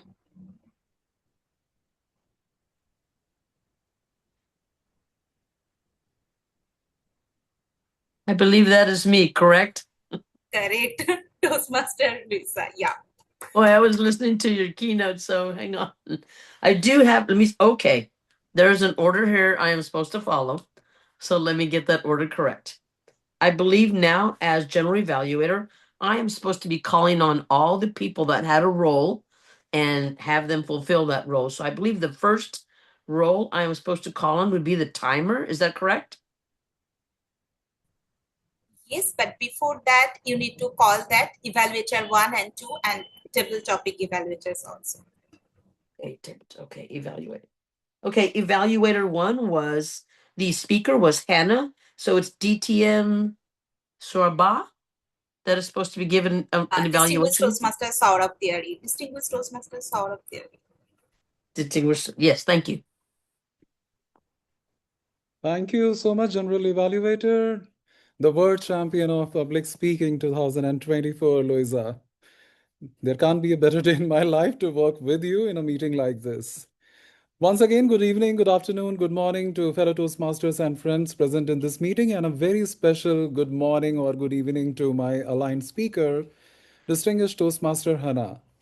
What a beautiful speech it was. 100 plus 100 is equal to, no, not 200, 201. What a buoyant speech title as well. There are four things that I loved about your speech, Hannah. Your selection of picking some nice values of life like optimistic attitude, discipline, etc. to inspire the audience. It was a great idea.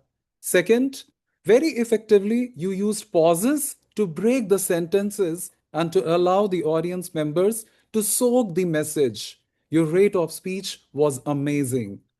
Third, to make the speech more effective, you wisely used some nice punches as well. I remember one, knowledge is power. And fourth, when it comes to delivery, it looked like you were super confident, very fluent, and definitely you were quite inspiring, which is the project that you have picked. Now, flipping the coin and thinking about how can we make this speech better, I have three inputs for you. The first one is something about personal stories. The speech was more about this milestone meeting of this club. It looked like a buoyant keynote speech, but in the absence of personal stories, it slightly looked like a report in place of a speech.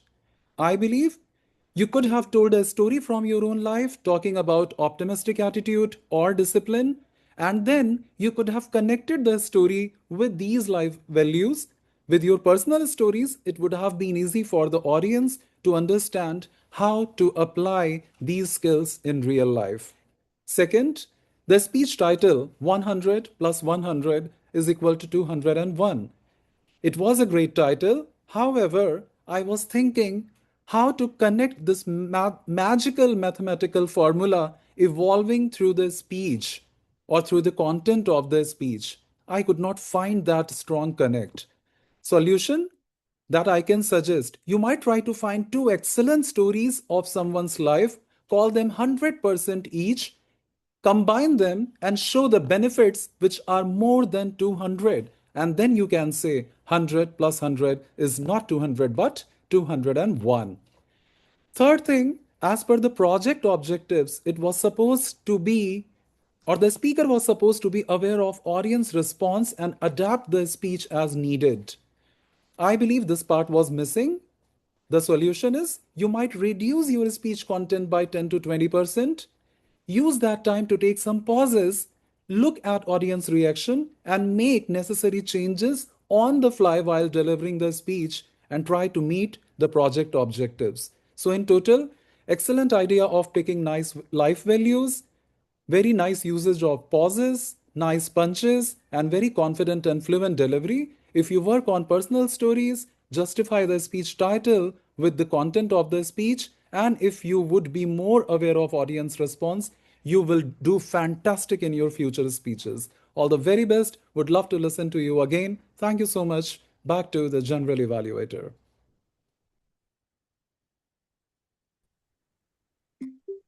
Thank you so much, UTM Saurabh. Appreciate the evaluation. Thank you. Our next evaluator that was evaluating Rajasky is DTM Nancy. DTM Nancy, the stage is yours. Thank you, General Evaluator. Well, before I begin my evaluation, I must say that it was a privilege to evaluate distinguished Toastmaster Rajarshi Roy. Well, now I can say that's a one check in my checklist before I go for heavenly abode or maybe devil's abode. Who knows? As I was evaluating his speech, I realized there were a lot of things that I absolutely loved. The first thing first, since it was a story, there was a plethora of usage of descriptive language.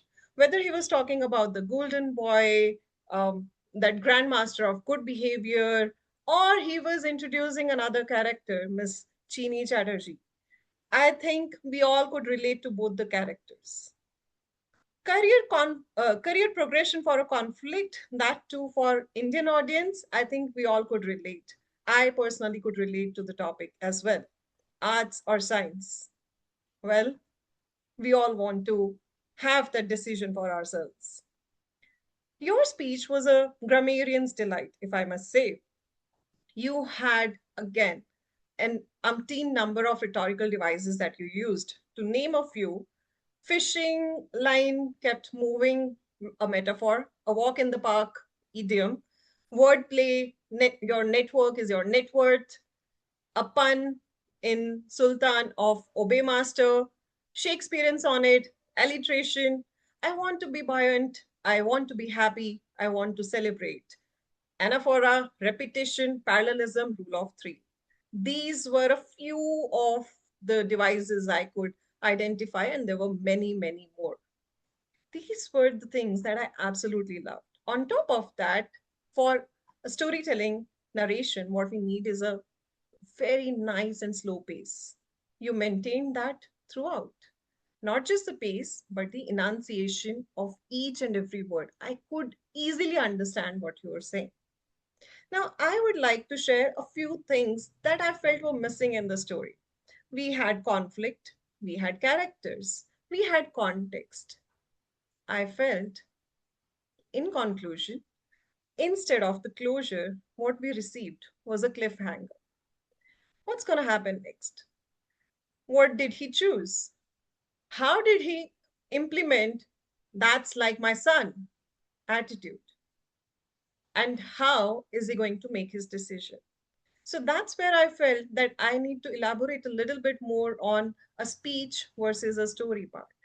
While a speech is message centric, a story is more of a drama centric part, a narration centric part. The narration was there, the message was missing, the conclusion was missing. So, one recommendation for you, since this was a project, connect with storytelling. While you had conflict, character, and context, add a conclusion. That will make it a holistic speech. Thank you. Over to you, Journal Evaluator.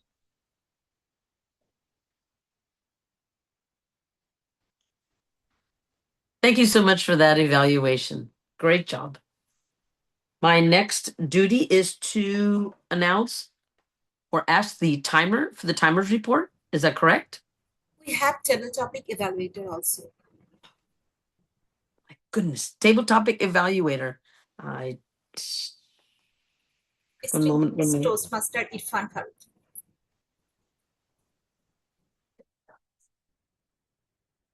I don't see that here. My apologies. Who is that? That is our table topic master. Toastmaster Irfan Farooq. Yeah, he's on board. Yes, please. Thank you very much. Thank you very much, General Evaluator. You have all the rights to forget anything, because you being here, it is itself a good opportunity for every one of us. Now, let's move on towards the topic that is given to me, evaluation of the table topic. Ankur Gupta performed the table topic master duty today, and very well performed duty. He selected 5 people, gave them topics, and make them answer to his questions. His style of selecting was giving option from 1 to 7, and then you had to select one number, and a hidden topic would come out. This was a good, very good way. But overall, I can suggest a few things that can help improve the table topic master in future. Number one is I would suggest that the topics should not be very lengthy, because when topic is very lengthy, it takes a lot of time for a speaker to understand. Sometimes half of the topic that you gave was enough. There's no need for a long topic. So half is enough, because now the speaker has a chance to understand what to say. So this is one thing. The topic should be smaller, so that the speaker can understand what to say. Number two, word of the day, and encourage people, please use word of the day in your speech. So if you do it, then people will use it. So it is a good suggestion for all the future table topic masters. Do it like that. Now, coming to the speakers, the first one was Lalita, and you wake up with a new talent. You started very well, very confident. And the best thing about your speech was that you started from a question. And that is the best way of starting something. You started with a question and with a smile on your face. You involve the people. That is something good. You were using hands very well, and your voice modularity was also there. However, I would like to point out one thing, that is that your camera angle was not very good. Camera was on bottom side, so your face was looking like this, and that gives a bad impression. It should be in front of your face. And many times you are looking at the sky and don't look at the roof. That gives a bad impression. Improve these two things, overall your speeches will be very good. Second was Elios, a very seasoned Toastmaster. Step into the unknown, and definitely we could understand that unknown would be Toastmaster meeting. Your style was very good, confident, hand movement was good, voice was good. However, I would like to point out one thing. You went into Toastmaster meeting, you learned from there. What did you learn that you did not tell? So that could have been good. Third one was uh, Alicia Teli, and does success has a beginning and end. You talked very well. You used word of the day, and your voice was good. However, I would say that hand use was not there. You could have used your hands, and that would have been much better if you're using. Then came Tracy. He came, he saw, he conquered. We did not think that Tracy was giving a speech. I think he was giving a rap song. And again, he said he want to be a world champion. I thought he would say, I want to be Eminem, future Eminem, but he said he want to be a world champion. So world champion, two world champions are here. I would suggest, why not you become the future Eminem? That is strength in you. You use 5 times word of the day in your speech. I'm astonished. It is very difficult. You use it for 5 times. Excellent way of getting attached with the people. A totally new, at least for me, new style of presentation. And the last one was Thilan. And I would say your speech, again, you also started with a question, but what you missed was you did not wait for the answer. You asked a question. No, let the people give some answer, or don't ask a question. You are sitting too close to camera like this. So move back so that your face and half body is visible. Then your hand movements is also can be visible. You were using just one hand. Overall, all speakers were very good in a quick way, quick time. It is difficult, but I am suggesting a few improvement areas. If you try to adopt them, your speeches will be far better than what they were today. Back to you, Journal Evaluator.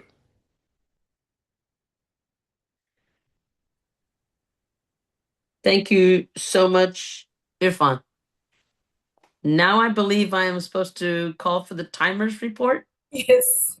Maybe yes, finally. All right, I got something right. Oh, thank God this is not a competition. I would have lost a long time ago. I believe it's Abhishek. If you could give us the timers report.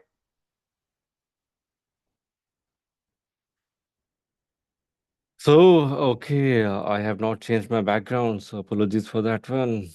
Thank you, General Evaluator, for calling me back to the podium. And as you know that we all are here to celebrate 200 milestone of Globetrotters Toastmaster Club. And so as we are celebrating 200 meeting of growth, leadership, and transformation, time has become more valuable for us today. Because each time we spoke over here, we created a memory. And with that memory, I would like to share with you what impact you have returned over here. I would like to request for the sharing rights. I have it already. Let me know if you are able to see my screen. Everyone? Is it visible? General Evaluator? Yes. Okay, so now I will start from the table topic. So I will go from bottom to top. Our first table topic speaker was Toastmaster Lalita Krishnan, and she took 1 minute 50 seconds to complete her speech. So she has qualified for the voting round. Coming to the second speaker, Toastmaster Elios, he took 2 minutes 16 seconds. Guest Alicia Telly, she took 1 minute 10 seconds. Guest Tracy Baker, he took 2 minutes 18 seconds. And guest Thilian Gunawardane, he took 1 minute 57 seconds. So all table topic speakers have qualified for the voting. Coming to the next one, the prepared speech. Our first speaker, DTM Hana, she took 7 minutes 7 seconds. And DTM Rajashri Roy, he took 6 minutes 37 seconds. Both have qualified for the voting. Lastly, our evaluators, DTM Saurabh Tiwari, he took 3 minutes 30 seconds. DTM Nancy Goyal, she took 3 minutes 11 seconds. And lastly, DTM Irfan Faruqi, he took 5 minutes 11 seconds. So DTM Irfan Faruqi could not qualify for the voting. Rest, all the evaluators have qualified for the voting round. And with this note, I would like to hand over podium back to General Evaluator. Thank you so much, Abhishek. And I apologize if I am pronouncing the names wrong. Please bear with me. I believe now I am supposed to ask for the odd counter report. Is that correct? Yes. Yes. And our odd counter was Lasanti? Toastmaster Lasanti, your report? Hi. Thank you, General Evaluator. And hello from Sri Lanka. So, as the accounter, every account, when it comes to being an accounter, everybody makes mistakes, but they can still correct it. So, as speaker in the speakers round, DTM Hana and DTM Rajashri, I didn't see any of it, any us in their speeches. In the evaluators also, DTM Saurabh and DTM Nancy Goel, I didn't see it either in their evaluation as well. When it comes to the table topics, TM Lalita Krishna Hudi had 2 repeats, and TM Elios didn't have any. And guess Alicia Telly had 2 likes, 2 ands, and 1 up. And DTM Tracy Baker, guess DTM Tracy Baker, he didn't have anything. And guest TM Tilan Gunawardana had repeats in his table topic, as well as he had 2 buts and 1 That's from my side. Thank you. Thank you so much for the outcome report. I believe now we have the grammarian report. It's DTM Rajashi? That's correct. Thank you very much, Madam General Evaluator. And once again, good morning, good afternoon, good evening to every one of you from wherever you're watching. Like, my evaluator has started off by saying that my speech was a grammarian's delight. And incidentally, I'm the grammarian, so I have a happy day. I can just leave. But no, it's true that it was a very, very happy day for me. Such great usage of grammar, and I'm so happy to see so many people using the word of the day point. So I would love to read out the report for today. So in terms of the word of the day usage, I think I can shake hands with Toastmaster Lalita. We both stood third, using the word of the day once, so we can pat ourselves on the back and clap for ourselves if we use the word of the day once. There are multiple people who have come second because they have used the word of the day twice, and they are Toastmaster Shushmita, Toastmaster Ankur, Toastmaster Ilios, and Distinguished Toastmaster Saurabh. So all of you, congratulations for coming second, for using the word of the day. But the top spot goes to 2 people. Again, there is a tie. And those two people, one, of course, our table topic evaluator has done my job easier by calling out the name already. Distinguished Toastmaster Tracy for using the word of the day 5 times, and along with him, Toastmaster Meena, our Toastmaster of the day, who's also used the word of the day 5 times. Let's have a huge round of applause for both of them. All right, now moving on to the not so good usages of grammar. You might consider me to be a preposition teacher because here most of the errors, grammatical errors, were to do with prepositions. Somebody mentioned in the meeting, listened that song. I think the preposition to was missing. So it should have been listened to that song. I was in the sleep. The article the was not required. You could say I was in sleep or I was sleeping. That's a better way of putting it. Somebody mentioned practicing my introvert. Now, introvert is a noun. We can't say practicing my introvert. A better way of saying that would be practicing my introversion. That you could say, or just being introvert is fine. Sitting on the corner is again wrong preposition. Sitting at the corner would have been the right usage of preposition. Somebody said, if I ask that question from you, if I ask that question to you, again, wrong usage of preposition there. And finally, I am not interested in looking at movies. The right grammatical usage would have been, I am not interested in watching movies. I think that's the better usage of grammar. Now, coming to the great usages of grammar, Toastmaster Anirudh used words like laden, inspire.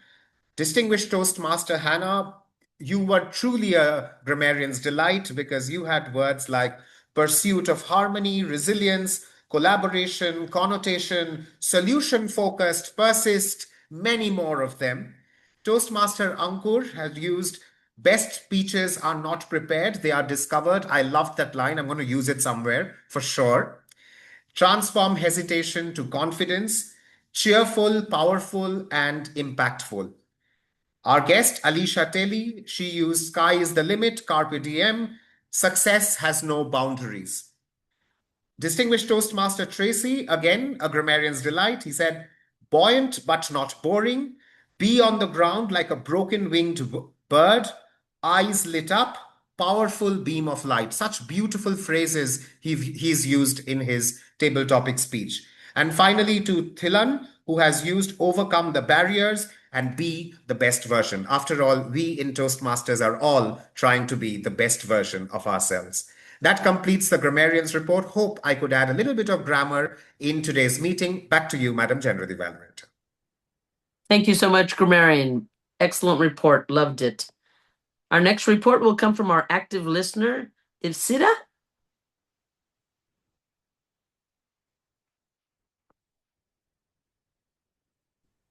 Thank you, General Evaluator. Beautiful speeches delivered by all the speakers. Now I am going to ask few questions. If you know the answer, please raise your hand. So, which milestone Globetrotters Toastmaster Club is proudly celebrating today? 200.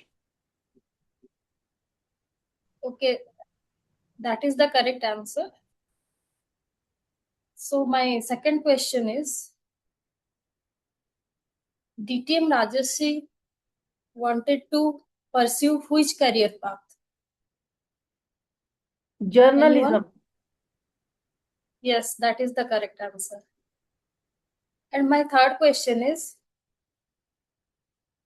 which stream DTM Rajashi's parents wanted him to pursue, science or arts? Science. Engineering. Yes, correct Science. answer given by all of the members. Thank you. Over to you, General Evaluator. Thank you so much. I believe the last person on the list as a duty is our wow finder, and that's Toastmaster Aniruddha. Yeah. Thank you so much, General Evaluator. So, as everyone knows that GTC is celebrating its 200th meeting today. And it's an amazing milestone. It's a wow factor by itself. So my job is already done, right?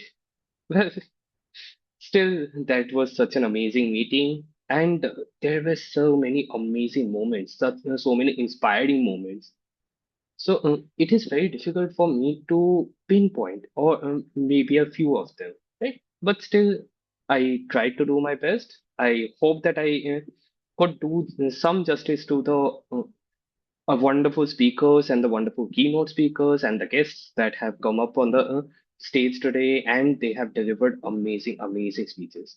Starting off, the our distinguished guest, the world champion Sabyasachi Sengupta, he gave an inspiring speech.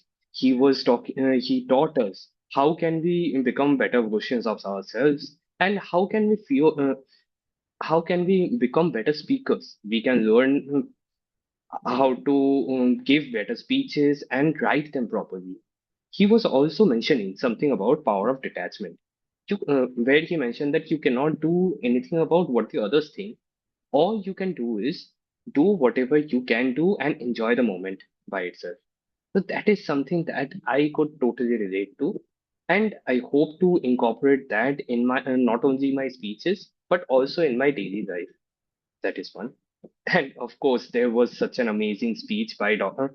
DTM Rajarshi, right, where he was talking about his life journey, and also he mentioned something that it is high time that I change the "that's like my son" to "that's like me." And I'm sure that every one of us here could totally relate to that, so that we actually want to become the person who is proud of ourselves, not someone other else being proud of us. And well, the other wow factor for today's meeting was totally unexpected, but I'm pretty sure that everyone knows it already. That the amazing table topic speech by DTM Tracy. It was such an amazing speech. I have honestly never seen something as innovative, and the usage of music in order to add depth as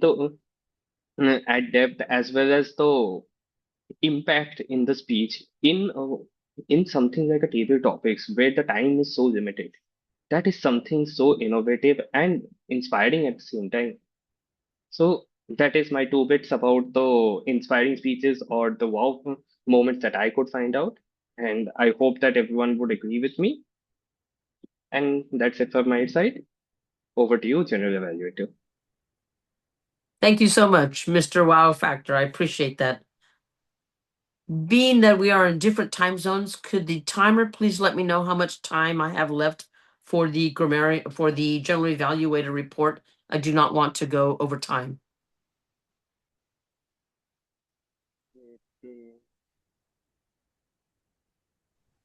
Yeah, so you can have take another 5 10, minutes. 10 minutes, not 10 minutes, 7 minutes. How many? 7 minutes. 7. 7. Okay, ready? Here we go. So this is the first time I've been a general evaluator for a meeting such as this, where everything is totally brand new to me. It's totally different, but I loved it. So thank you very much. Here's the beginning. Number one, what a great introduction, that song. I was listening to it. That to me was a wow factor because I've never heard the song before. Not sure if you always start your meeting with that song, but whoever wrote that, again, I know they were given credit. Great job on that. Number two, I love Sabi was talking about, I believe what I took away from his keynote was the great concept of connection with the audience. So I really like that. And you had a really nice Q&A. That was good too. Number three was table topics. Ankur, I believe was the name of the gentleman that was in charge of table topics.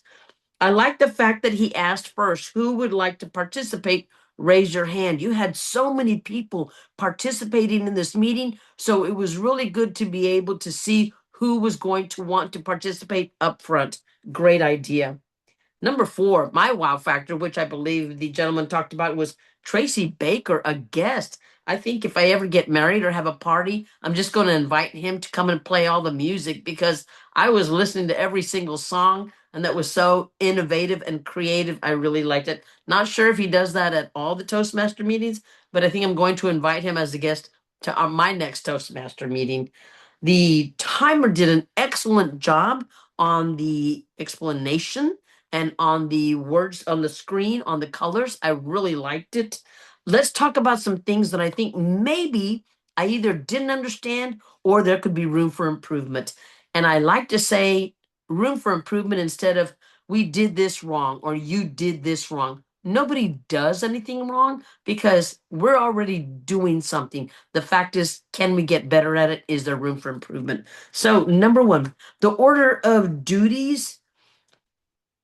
I've known that in my Toastmaster meeting, we say our introductions, but then we go straight into the people that have the roles.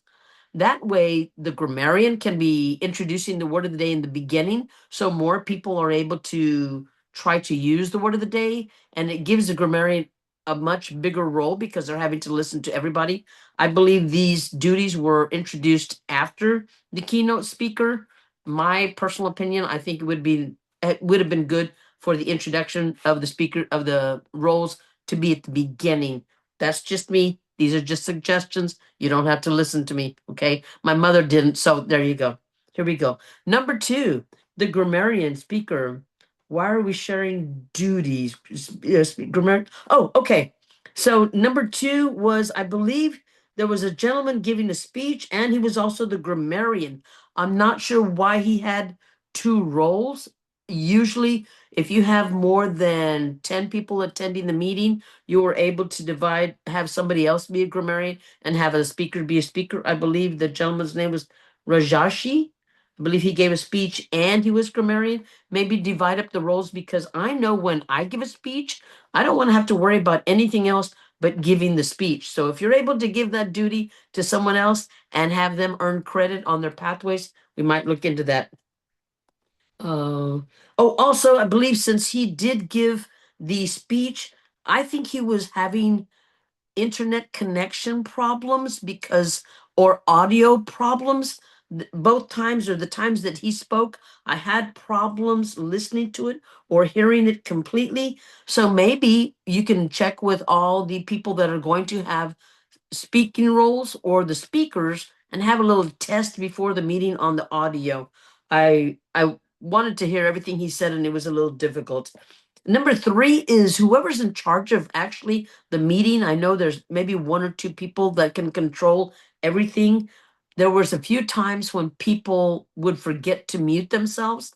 And so they were talking or you could hear background noise while somebody else was talking. Maybe whoever is in the Zoom master can go ahead and control as soon as the person finishes speaking to go ahead and click their audio off so it's not a distraction for other people. And wow, I believe that is it. Oh my gosh, I was supposed to be buoyant today because I am the 2024 world champion, but here I was sinking bad. And the thing is, I absolutely loved it because this makes me remember and realize I am human. I'm going to make mistakes. Just because I'm a champion doesn't mean I'm perfect at anything or everything. Thank you again for this humbling situation. I'm now going to turn it back over to your Toastmaster, which was Mrinal Kanti Ghosh. Is that correct? Thank you. Thank you so much, LUSIA. It's a lifetime opportunity for us to getting evaluation from you. Thank you so much.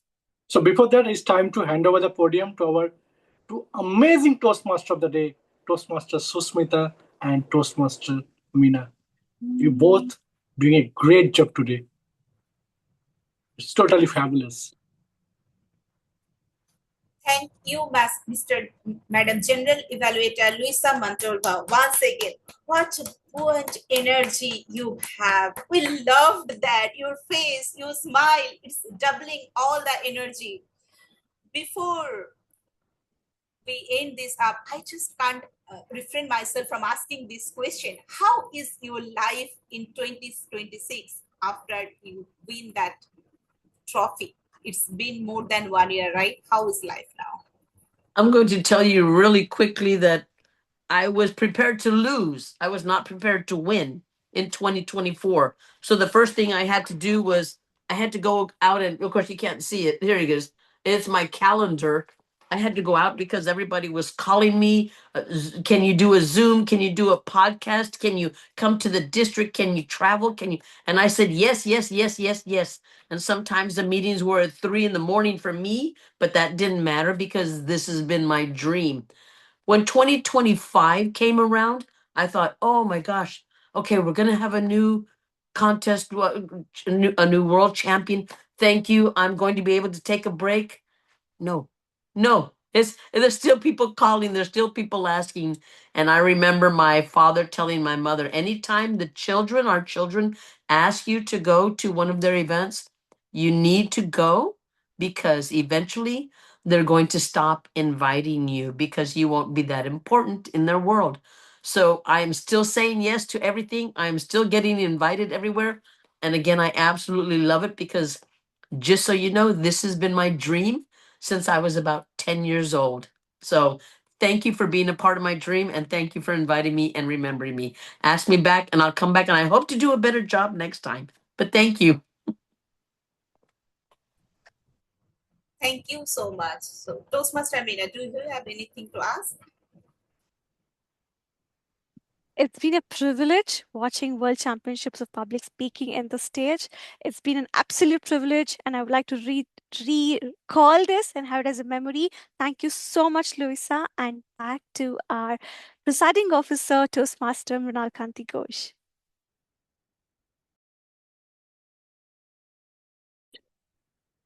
Thank you so much. Globetrotters Toastmaster Club. What a phenomenon evening in India has been. For Luisa, I know it's a morning, and some people for afternoon. Thank you so much. And this is one of the memorable meeting of all time, and history you have already created. 200 meetings ago, this was just a dream, and today it is all about a legacy. 200 times. Sometimes members gather with courage. 200 times, sometimes stood up with trembling hands and sat down stronger. 200 times, we provide. That growth is not accidental. It is intentional. Tonight, we didn't just celebrate a number. We celebrated transformation. We celebrated leadership. We celebrated the power of safe platform where voice rises and confidence shines. As a part of Toastmaster International, we are always aligned with the global mission to empower individuals to become more effective communicators and leaders. Although our Globetrotters Toastmaster Club, we have brought that vision alive, meeting after meeting, to every member, to every role players, and for every guest. Thank you so much for being a part of our journey. A club is not built by meetings. It's built by commitment hearts. As we move forward, our 300th meeting, let us remember milestones are not destination. They are reminders of what is possible when passion meets consistency. Let us continue to speak. Let us continue to lead. Let us continue to grow with immense pride and gratitude. I now declare the 200th milestone meeting of Globetrotters Toastmaster Club officially closed.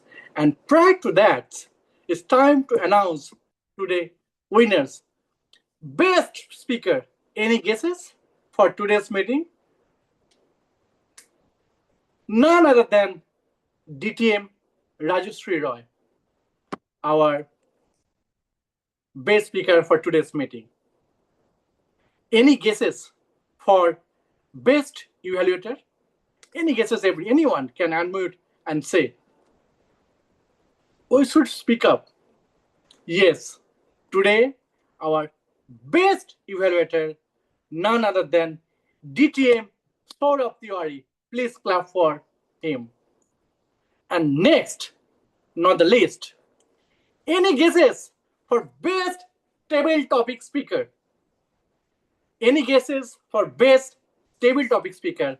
And today is our best table topic speaker is Tracy Baker.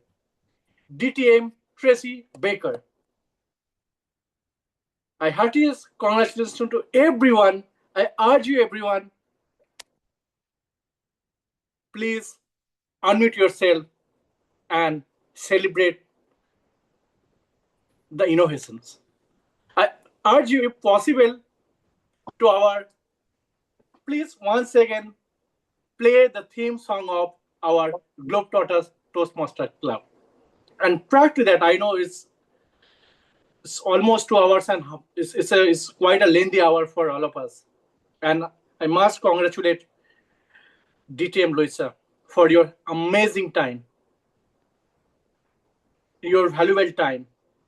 We learned a lot of things from you. And today, everyone did a fabulous job. That's all from my end. I urge you, please play the song once again. We need to re-energize with the song. And now it's over to you, anyone. Just I urge you, everyone, please unmute yourself and clap for yourself. Be the best of your own persons. Do your best. That's all from my end. It's time to play the song. Before we play the song, Toastmaster Minal, I just want to express my heartfelt gratitude towards the team who has worked day and night to make this huge success. The peer team for those amazing flowers, for those songs and everything behind the back, whatever conversation, and those extra meetings for these 200 meetings. I just everyone to show 200 is just a milestone. It's a new beginning. Like every year we come up with new energy. This is new energy. Let's make 201 meeting also grand success. And that's, I'm very thankful and grateful to all the Toastmasters and dear guests.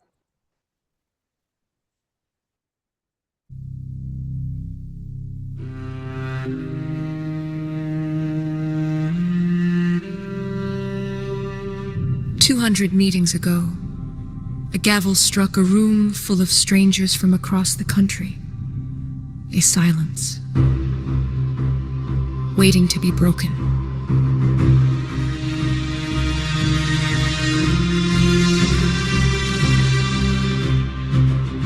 From the corners of the nation, we gather and arrive. Professionals with a purpose, keeping the spark alive. With shaking hands and racing hearts, we took that early stage. Nervous beginners stepping up to turn the page. Through the green, the yellow, the blinding flash of red. Through the crutch words, the pauses, and the speeches we dread. We built a home for every voice, a harbor for the brave, where every stumbled sentence caught the applause that we gave. We are the Globetrotters, the world in one room, rising from the silence, breaking through the gloom for meeting number 1 to 200 strong. We found our inner leaders. This is where we belong.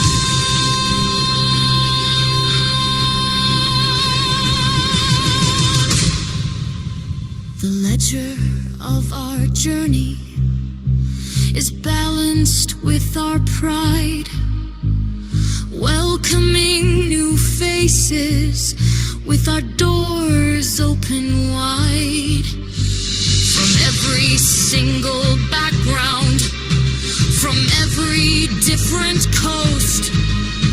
We step up to the podium to deliver the perfect toast.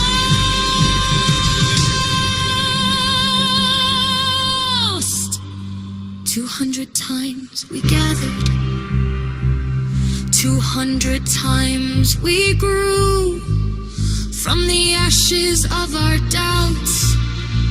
Step the confident and new. We are the Globetrotters, the world in one room, rising from the silence, breaking through the gloom from meeting number one to 200 strong. We found our inner leaders.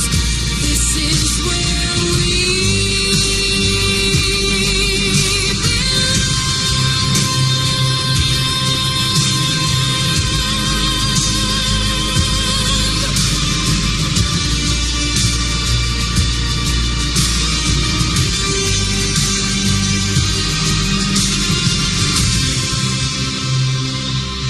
Globetrotters Toastmasters. Here's to the next 200. Cheers. Awesome. Thank you, everyone. Any final comment for anyone? Yes, Renal, if I could say something, thank you so Yes. much for your patience. I know I was terrible at getting back to all your requests and comments and questions. So thank you for your patience. I appreciate you. Thank you so much, Luisa, for your invaluable time for all of us. Anytime. We'll learn a Anytime. lot of things from you, and that will create a catalyst in our career. Good. Yes. Yes. Thanks a lot. Anything, let me know. Thank you. Yeah, sure. Thank you so much. Rajeshri, anything you want to say?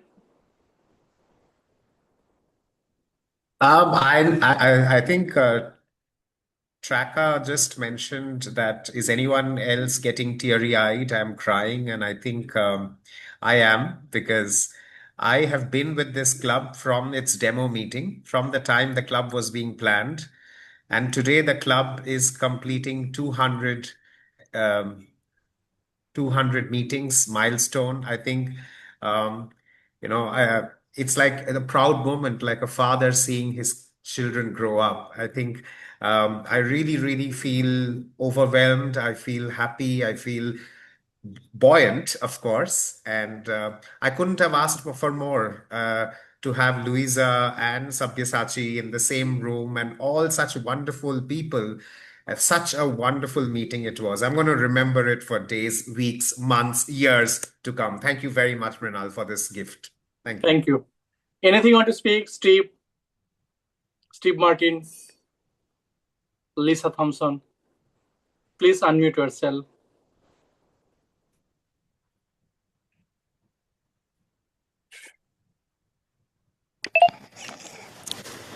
Good morning, everyone. Good morning. Congratulations. I'm cheered up from that song. That was absolutely amazing. And it's so good to see so many of you who I've known for a while now. And to see Louisa is just absolutely a pleasure. So thank you for having me. Thank you so much. This is a great meeting. Thank you. Thank you. Jennifer, you want to add anything? Jennifer, or maybe anyone want to speak and unmute and speak.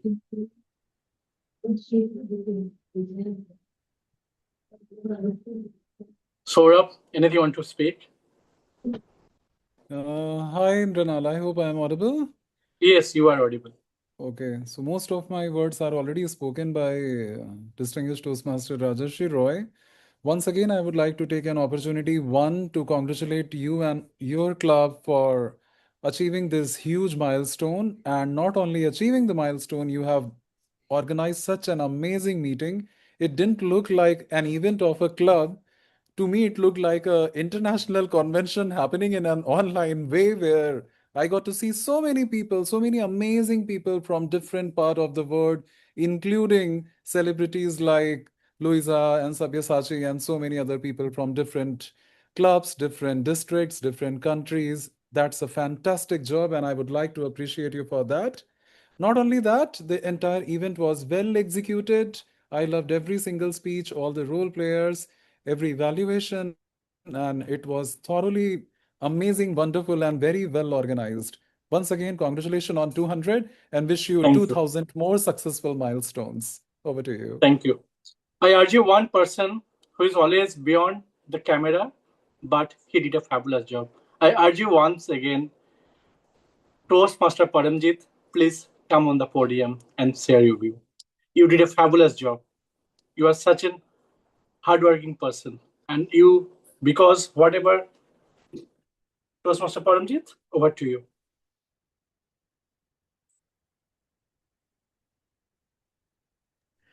Thank you very much, Mrinal, for being a part of this wonderful journey today with the 200th meeting. I had been visiting your You are not club a visible. lot. You are not visible. I'm not visible? No. I think some problem with my camera, I Okay, think. it's okay. It's okay. It's okay. I have just 1 minute. Give me 1 minute. I have some problem with the camera today. Even I was not able to see all of you on the screen. I was using one mobile, and for mobile I was seeing who is there, and then I was highlighting the people. So that was little taking some time. Something problem with my laptop today. But it was really a wonderful meeting. Every minute I enjoyed. I really love it. The way and the hard work you all put in. Everybody from the club, from outside the club, and the speakers, evaluators, I think, and Luisa of SABYASACHI. And it's a wonderful meeting. And all, Mirnal, one thing I like to say that this is all your brainchild, your club's brainchild, but you made such an effort when you were, I think you were in connection with connecting me with every day on the daily basis, even when your daughter was in the hospital. That is your commitment, I see. And after that, all commitment, you made it happen. We had a lot of members, like 87, 88, we had member our visitors in the meeting. Wonderful. Keep it up. Let me be part of another next 200th meeting also, if I live more. Thank you very much. Over to you. Thank you for the opportunity. Thank you. Yeah, Toastmaster. Mrinal, Yeah. can Thank I you. just Yeah. say something? Yeah, I Yeah. know you Yeah, called Jennifer. me and I have been having some technical issues. Apart from that, I'm operating at 20% battery, but I'm glad I dragged myself out of bed and I'm here because I wouldn't want to miss this for the world. I know I've just been a passive participant today, but believe me, I have enjoyed every minute of it. It's just unfortunate that I couldn't be more involved, but yeah, thank you. Thank you so much for making me drag myself out of bed and be here. Thank you. Thank you. Thank you so much. Toastmaster Mita, anything you want to add?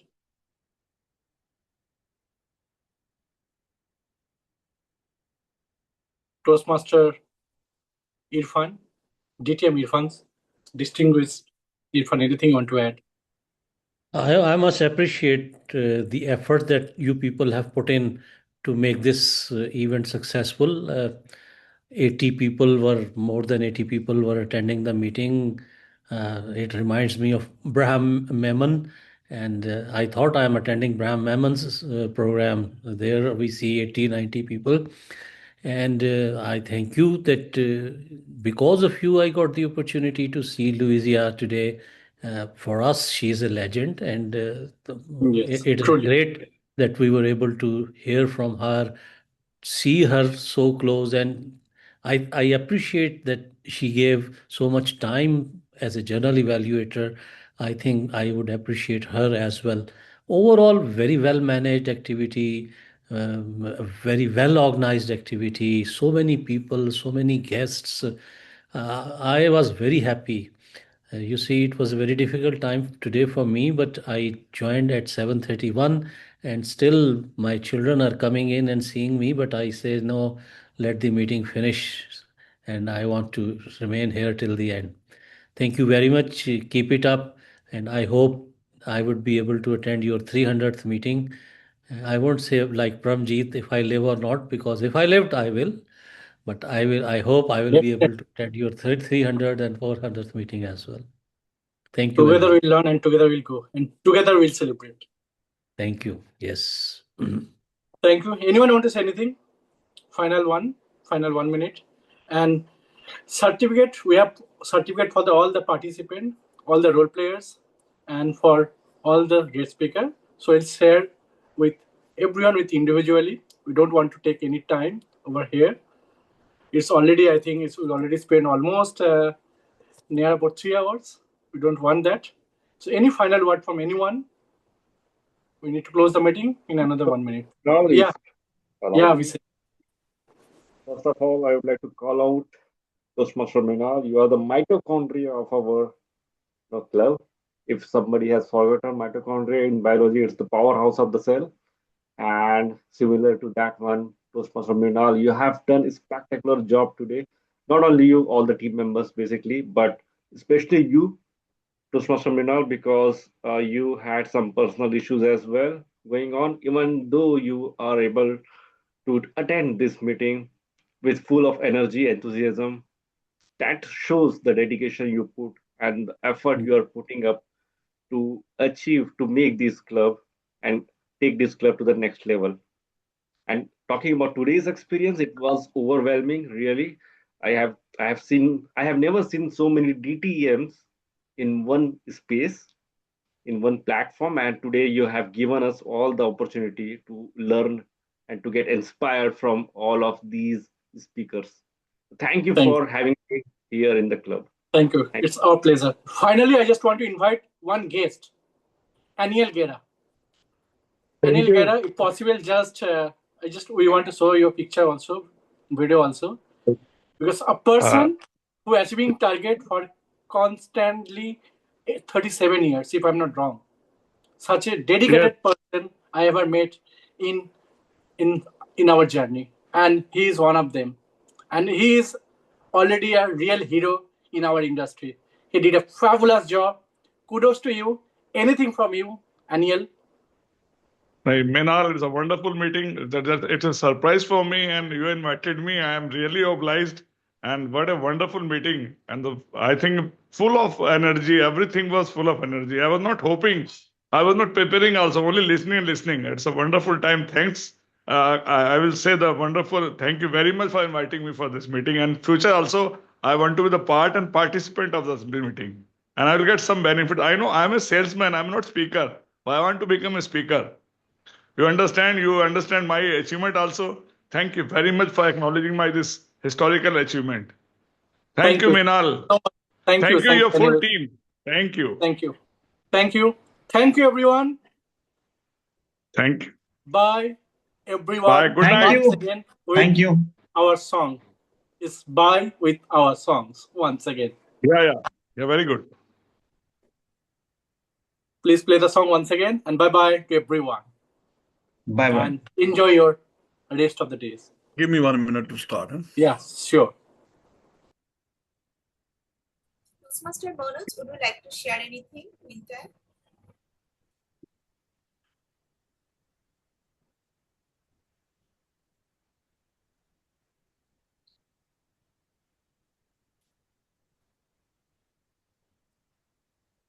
Any final word from Manoj? Toastmaster Manoj, anything you want to say? Thank you, Toastmaster Meenal, for organizing such a grand meeting, and I got the privilege and opportunity to listen from. It's a team effort. It's not everyone individual. It's not possible. Team effort. Yeah, but you have organized such a grand meeting where I get the opportunity to become special guests like LUSIA, Srijani, and SABYASACHI. So my heartiest congratulations for this milestone meeting. Thank you. Thank you. Thank you. Thank you so much. Let's play music.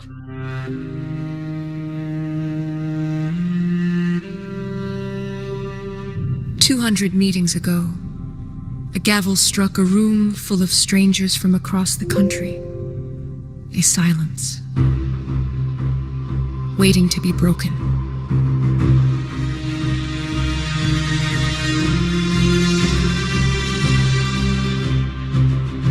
From the corners of the nation, we gather and arrive, professionals with a purpose, keeping the spark alive. With shaking hands and racing hearts, we took that early stage. Nervous beginners stepping up to turn the page. Through the green, the yellow, the blinding flash of red. Through the crutch words, the pauses, and the speeches we dread.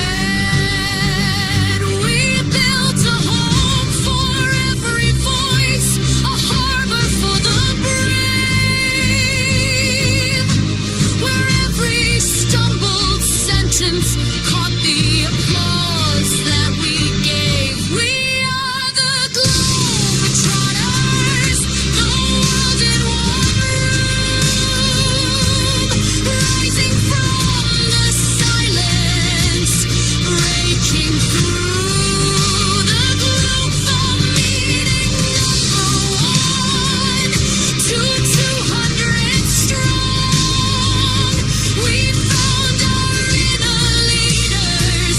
This is where we belong.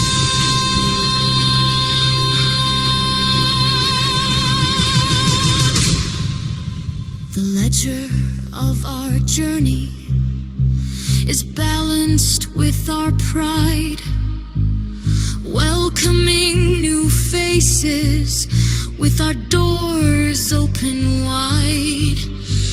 From every single background, from every different coast, we step up to the podium to deliver the perfect toast.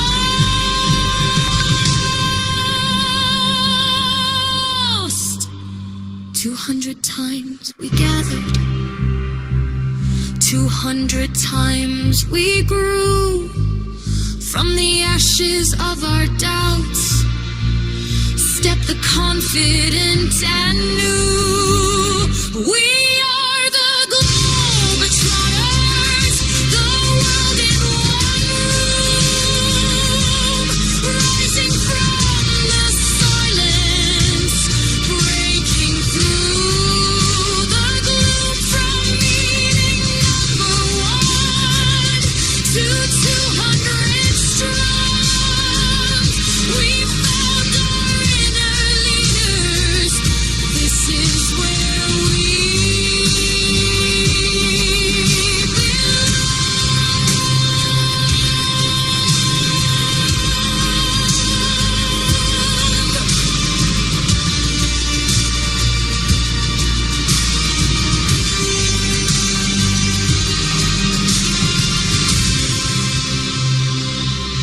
Globetrotters Toastmasters. Thank you so much. Thank you. Thank you. Thank you. Thank you, everyone. Bye-bye. Good night. Great Good night. day. Good night.